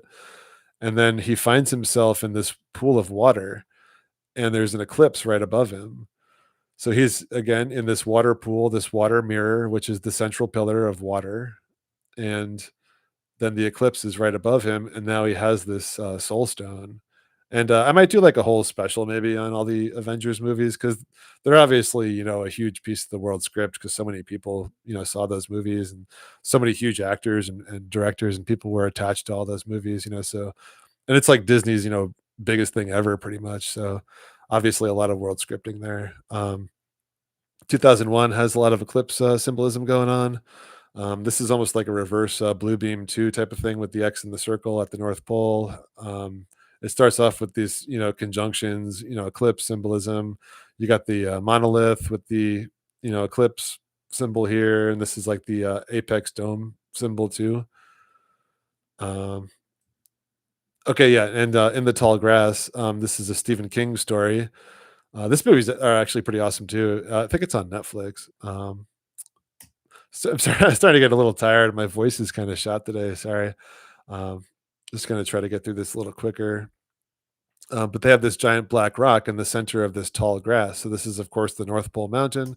And like the monolith in 2001, you have the eclipse symbolism here with the diamond ring, and the full moon with the apex dome.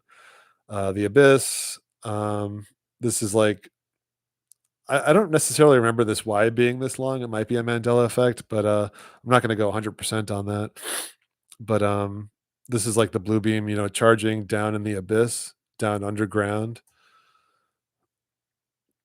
And at the end of the movie, they have this alien spaceship thing that rises up from the abyss, and then it eclipses the sun. So again, at the end of the movie, we have this eclipse symbolism. And this is by James Cameron, another huge world script director. He has the JC name too, like John Carpenter. So, it's not it's not an accident that like at the end of the movie, the alien ship eclipses the sun like this. This is definitely planned and all part of the world scripting that these people do. Here we have Squid Game. I feel like this is a Mandela effect, because it used to be Squid Games, but now it's Squid Game.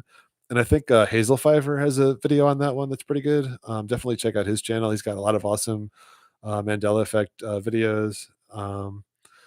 And I agree. I remember it being Squid Games at first, because they play multiple games.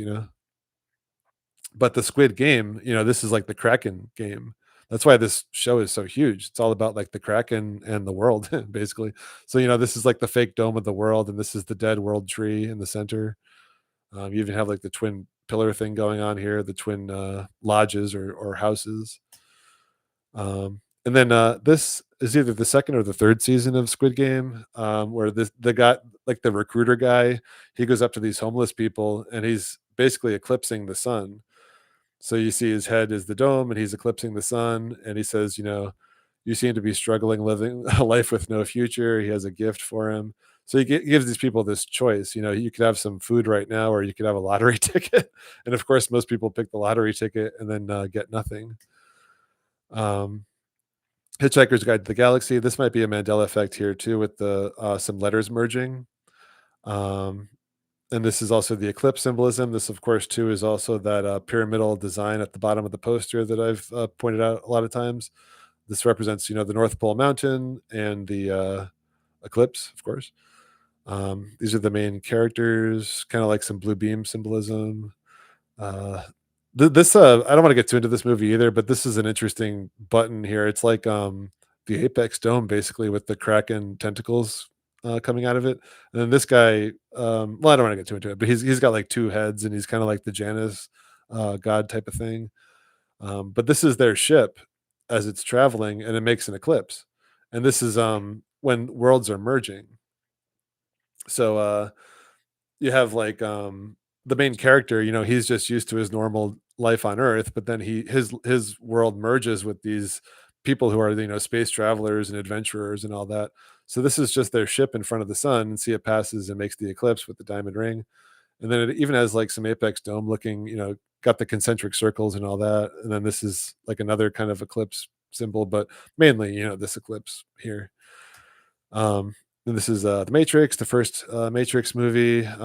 Neo even is kind of like the Black North Pole Mountain here, the way he's standing. And this is the storm, the rain. Okay, yeah. So here too, this is going to be like a world's merging scene too, or like a precursor to that. So they're the main characters, the heroes. They're hiding in the walls here, and this is like a SWAT team looking for them. So this guy looks in this bathroom, and then here they are, climbing down these walls. And the Cipher character sneezes because he has like some dust dropped on him. So this guy's pointing his light here, but then when he hears them sneeze over here, he points his light here, and you could see how this is like the eclipse symbol again. And in a movie that's filled with so many things, this isn't just some random positioning of him in front of the light like this. Like, this is definite eclipse symbolism. It's just most people wouldn't notice it. So here, Jurassic World, these are obviously huge world script movies, like billions of people around the world saw these movies. This is actually not just like a dome symbol, but it's kind of like a snow globe too. With like this is like the base of the snow globe. And then this skull, this is like the Skull Mountain, the North Pole symbolism, the dead North Pole. It's kind of like this. I just found this real quick on Google, but it's kind of what I'm talking about with the um, snow globe. And the movie starts. This is the third Jurassic World movie, and you have the flying, reptile creatures basically on top of the Freedom Tower, and this is like the blue beam North Pole, punching through the layers of the firmament, the O portals basically. And the start of the movie is this eclipse, behind the skull essentially. And there's a lot we could look at too. I mean, there's a lot in those Jurassic World movies, and they're pretty terrible, but they have a lot of world scripting in them. War of the Worlds, more big eclipse symbolism. Also, you have the Kraken tentacles in two different ways. This is like the actual Kraken, reptilian squid-like tentacles, but also the plants in this movie. They grow vines and stuff really rapidly, and that's also symbolic of the Kraken tentacles. And this is the War of the Worlds. In other words, the merging of worlds, and and the fight between them. And then the eclipse symbolism, of course. Here you have all the vines and tentacles and the eclipse symbolism too on this poster. And of course, Tom Cruise is a huge world scripter. And this poster too. Yeah, so there's a lot going on here with all the text. So here's an image without all the text, and you could see it's like the almost Vesica Pisces of like the heaven and earth merging here, and all the vines and stuff. So this all started way back in the day in the 30s, I think. Do I have a date? Okay. 1938. The day before Halloween, October 30th. You might not be able to see that, but something you could check out on your own too. Um, but yeah, this whole War of the Worlds thing started out, and interestingly enough, so the book was written by H.G. Wells, and then the radio script was recited by Orson Welles. So this whole well thing too, like the well that I was talking about with like the Ring movie and the It movies, and there's a lot of movies that feature a well. That's also a pretty popular Mandela effect. It isn't one for me, but like the Lassie Mandela effect, where there's no longer a story or anything where Timmy fell down the well. So that's actually a really positive Mandela effect, in my opinion. And even that actor who played Timmy, I think he has an autobiography called something about Timmy's down the well.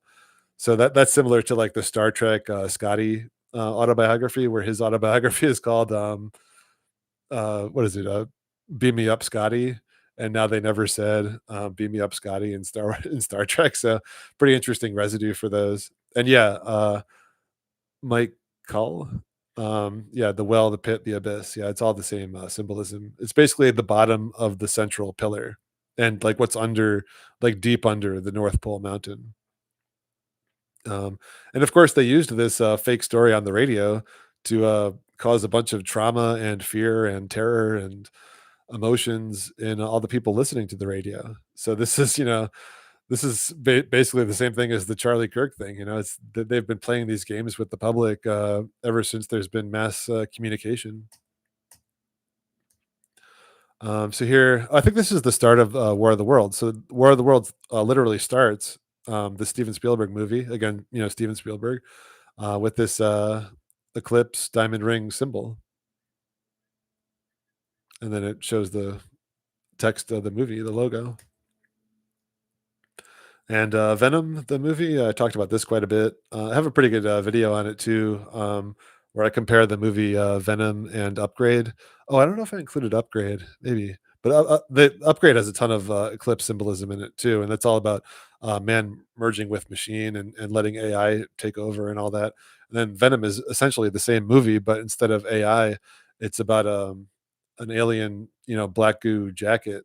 So it's essentially saying, because it's the same story, that the AI is the same thing as the black goo jacket, is the same thing as the V, and all these movies have V's and needles and all that in them. Check out my video on it if you'd like to see more on that. Here's all the black goo tentacles and all this. A lot of symbolism too. This takes place in San Francisco. Also, they show the Needle Building, the Golden Gate Bridge. These are all big symbols of the world script. And it starts out with this space, vessel, as we've seen so many times, and the eclipse symbolism here on the edge of the Earth. It's kind of like the dome with the diamond ring eclipse. Okay, I do have it. So this movie Upgrade, this is worth watching too. YouTube had a problem with this movie too, so I had to. I think that video is actually censored or blocked in some territories, so you might not be able to see it. But it's also on my BitChute channel if you're interested. Um, but yeah, I think I was gonna put. All right, so yeah. Anyway, there's a lot of eclipse symbols in this too, and the Book of Eli. It's kind of this is I think a fan made poster, but interesting that they have him doing this eclipse. But yeah, at the end of the movie, spoilers, but I won't say what they're doing, I guess. But you can see the eclipse right over the table, and then it pans to Mila Kunis, who she's a big world script actress too. She's in a lot of these things, Jupiter Ascending, Black Swan, a bunch of stuff, and this movie too, of course. And then she becomes like the next, cross bearer. The Bad Batch. This movie is really interesting too. If you don't mind, like really, hardcore like R-rated movies, it's got some pretty intense scenes in it. But there's a lot of really interesting symbolism in this too. So this main character, what is this? Suki Waterhouse. That's an interesting name too. Waterhouse. This is basically the central pillar. Um, so she took this drug and she's having like like a spirit walk type of scene, and her head is going back and forth, eclipsing the sun or the moon, probably the full moon. But then there's this really interesting scene too, where Jason Momoa, his character is shot and left for dead, and then this is actually Jim Carrey, and Jim Carrey just plays like this wandering, like vagrant type of character, and he doesn't speak a single word in the whole movie, I think, but he rescues Jason Momoa and he leaves him here, and Jason's like, "I don't know nothing," and then Jim Carrey turns around, and he's also the JC character too. Keep in mind, and his name is Mandela affected too. He has an extra R in Carrey now, and Jason says, "I'm lost." So Jim Carrey kind of thinks to himself on what can he do to help this guy from being lost, and he's also wearing a NASA hat. I don't know if I have a clear shot of that, but his hat is a NASA hat, which is really interesting because he walks over to him with like this thoughtful look on his face and he gives him something. And then Jason takes it. And I guess maybe he gives him this dagger or something to compensate. I forget exactly what happens there, but he gives him this snow globe. So this guy is saying, I'm lost. And then the guy in the NASA hat that promotes, the globe, he walks over and he gives him the flat shaped with the dome over it. So it's like, now you're not lost anymore. And also this is like looks like the male and female marriage in the center type of thing. And that's how he ends up too with him and Suki Waterhouse. They're basically like the male and female union at the end of the movie. But there's a lot in that movie. It's really interesting. So Sonic movies are loaded with this stuff. I'm not. I'm going to talk about the Sonic movies again in the future. There's just so much. But of course, it's all about the rings, which is the Eclipse, and he's the blue beam with the plasma, and again with the San Francisco, like the Venom movie. So this is the Needle building here, and again, Jim Carrey, the JC, and he's essentially the Antichrist character with the red and black, and he has the drone robot Kraken army of the dead, basically. And like I said, Sonic is the blue beam. And right in the beginning of the movie, he gives the sunflower, which is the eclipse, to his caretaker, which is like this owl, like Jesus type character, basically. And they're at the North Pole mountain, essentially, and they're being attacked with needles from this Kraken army.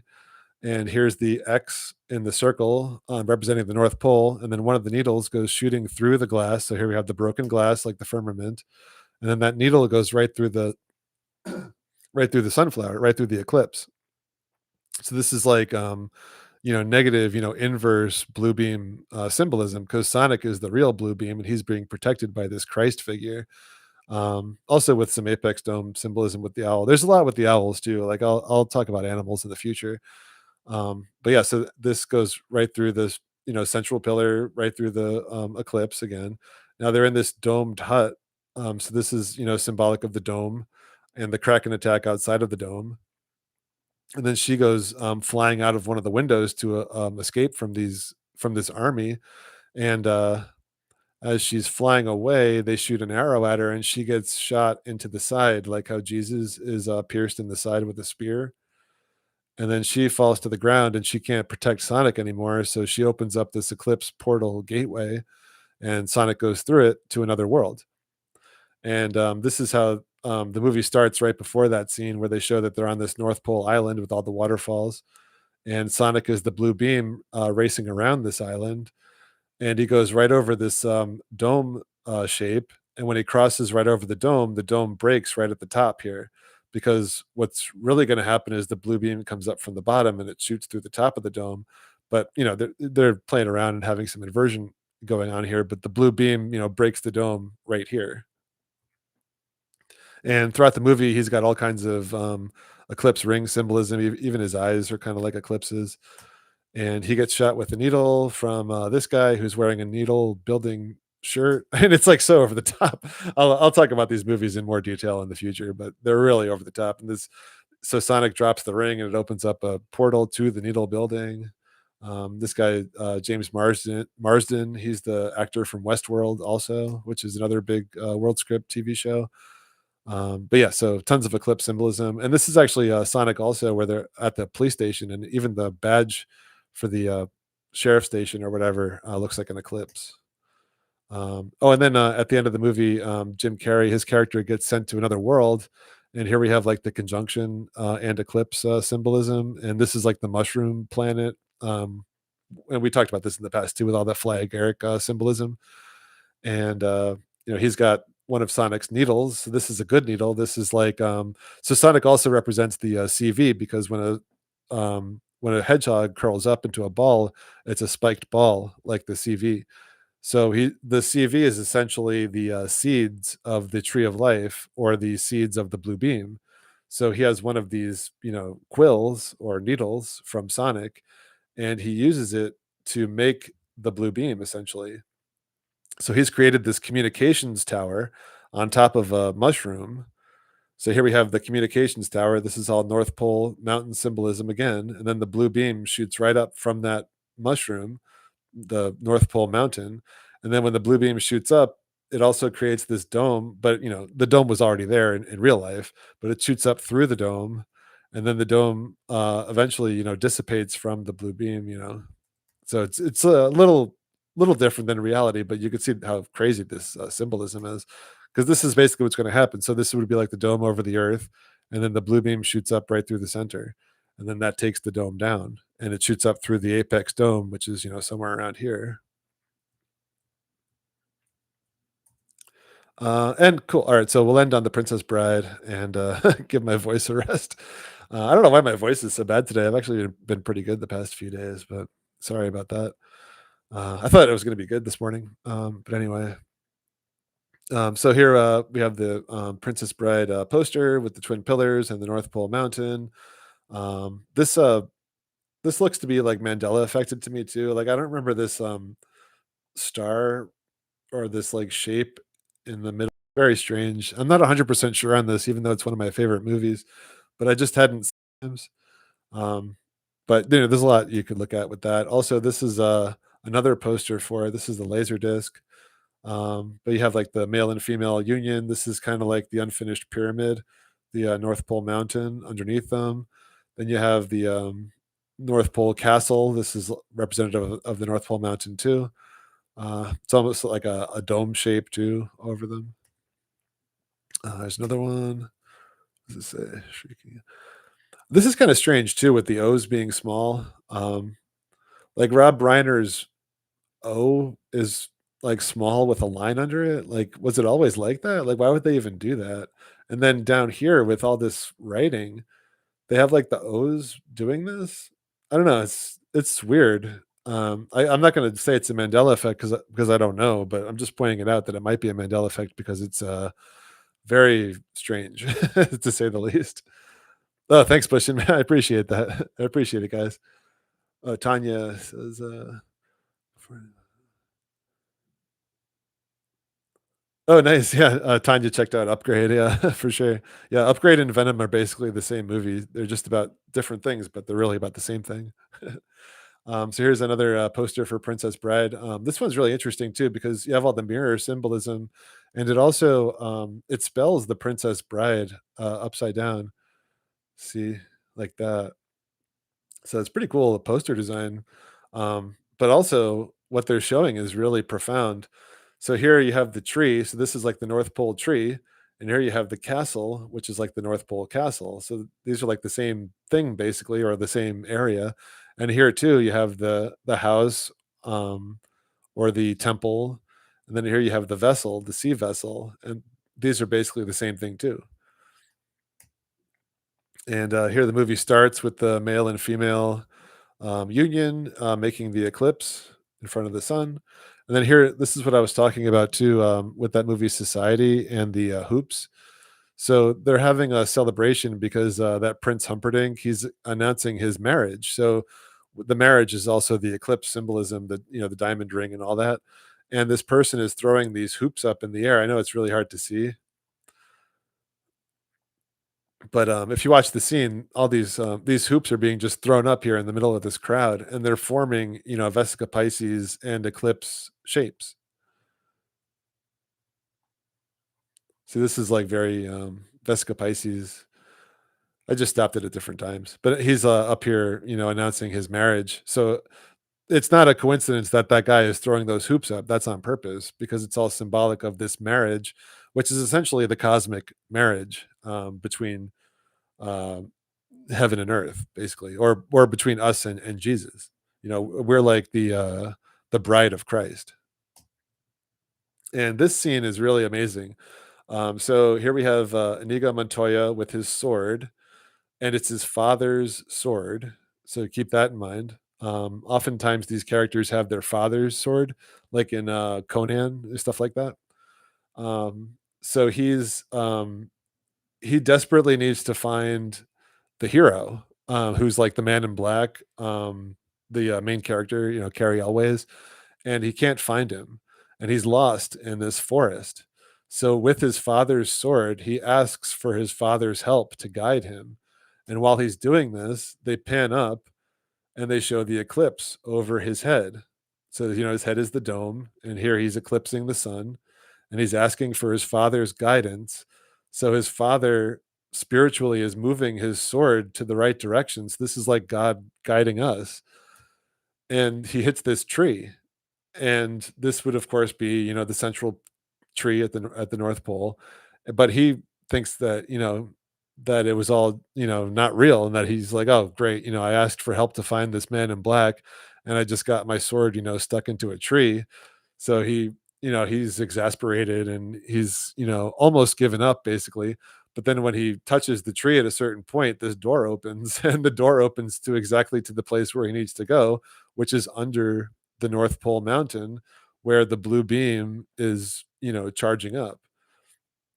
And then when they go down under the mountain into this, torture chamber, which is basically what we're all in, they find the hero and they bring him back to life. And then he rises like the phoenix and, defeats the villains, and he saves the blue beam. Like the princess is like, the real blue beam, and he saves her and unites with her. And it's, everyone lives happily ever after. So yeah, I just grabbed this picture off of Google. Just I just typed in, like, what movies have eclipses in them, and someone had put this little collage together. But some of these movies I talked about here, Tomb Raider, I'll talk about it in the next video. Fantasia, Apocalypto. The new Avatar has an eclipse scene. Little Shop of Horrors. Rogue One I did see a long time ago. I have to rewatch it though. The new Star Wars movies I really don't like though, but I'll have to. I'll check it out. We'll see. But case in point that there's a ton of eclipses in all this world script symbolism, because the eclipse is one of the main symbols of the world script. And I do have actually a lot more to talk about. I haven't really gotten into the Mandela effects that represent the eclipse yet, but I'll save those for the next stream. And that's going to be pretty much it for this one. It'll be, this is just part one of the eclipse. I thank you guys all for being here. I really appreciate it. I've been trying to keep up with the chat. But yeah, pushing. It's good to see you, man. Martino, Drew, Tanya, Luna. Thanks, Luna. I appreciate that. Thanks, Tanya. All right, guys. Well, I'll catch you on the next one. And until then, God bless.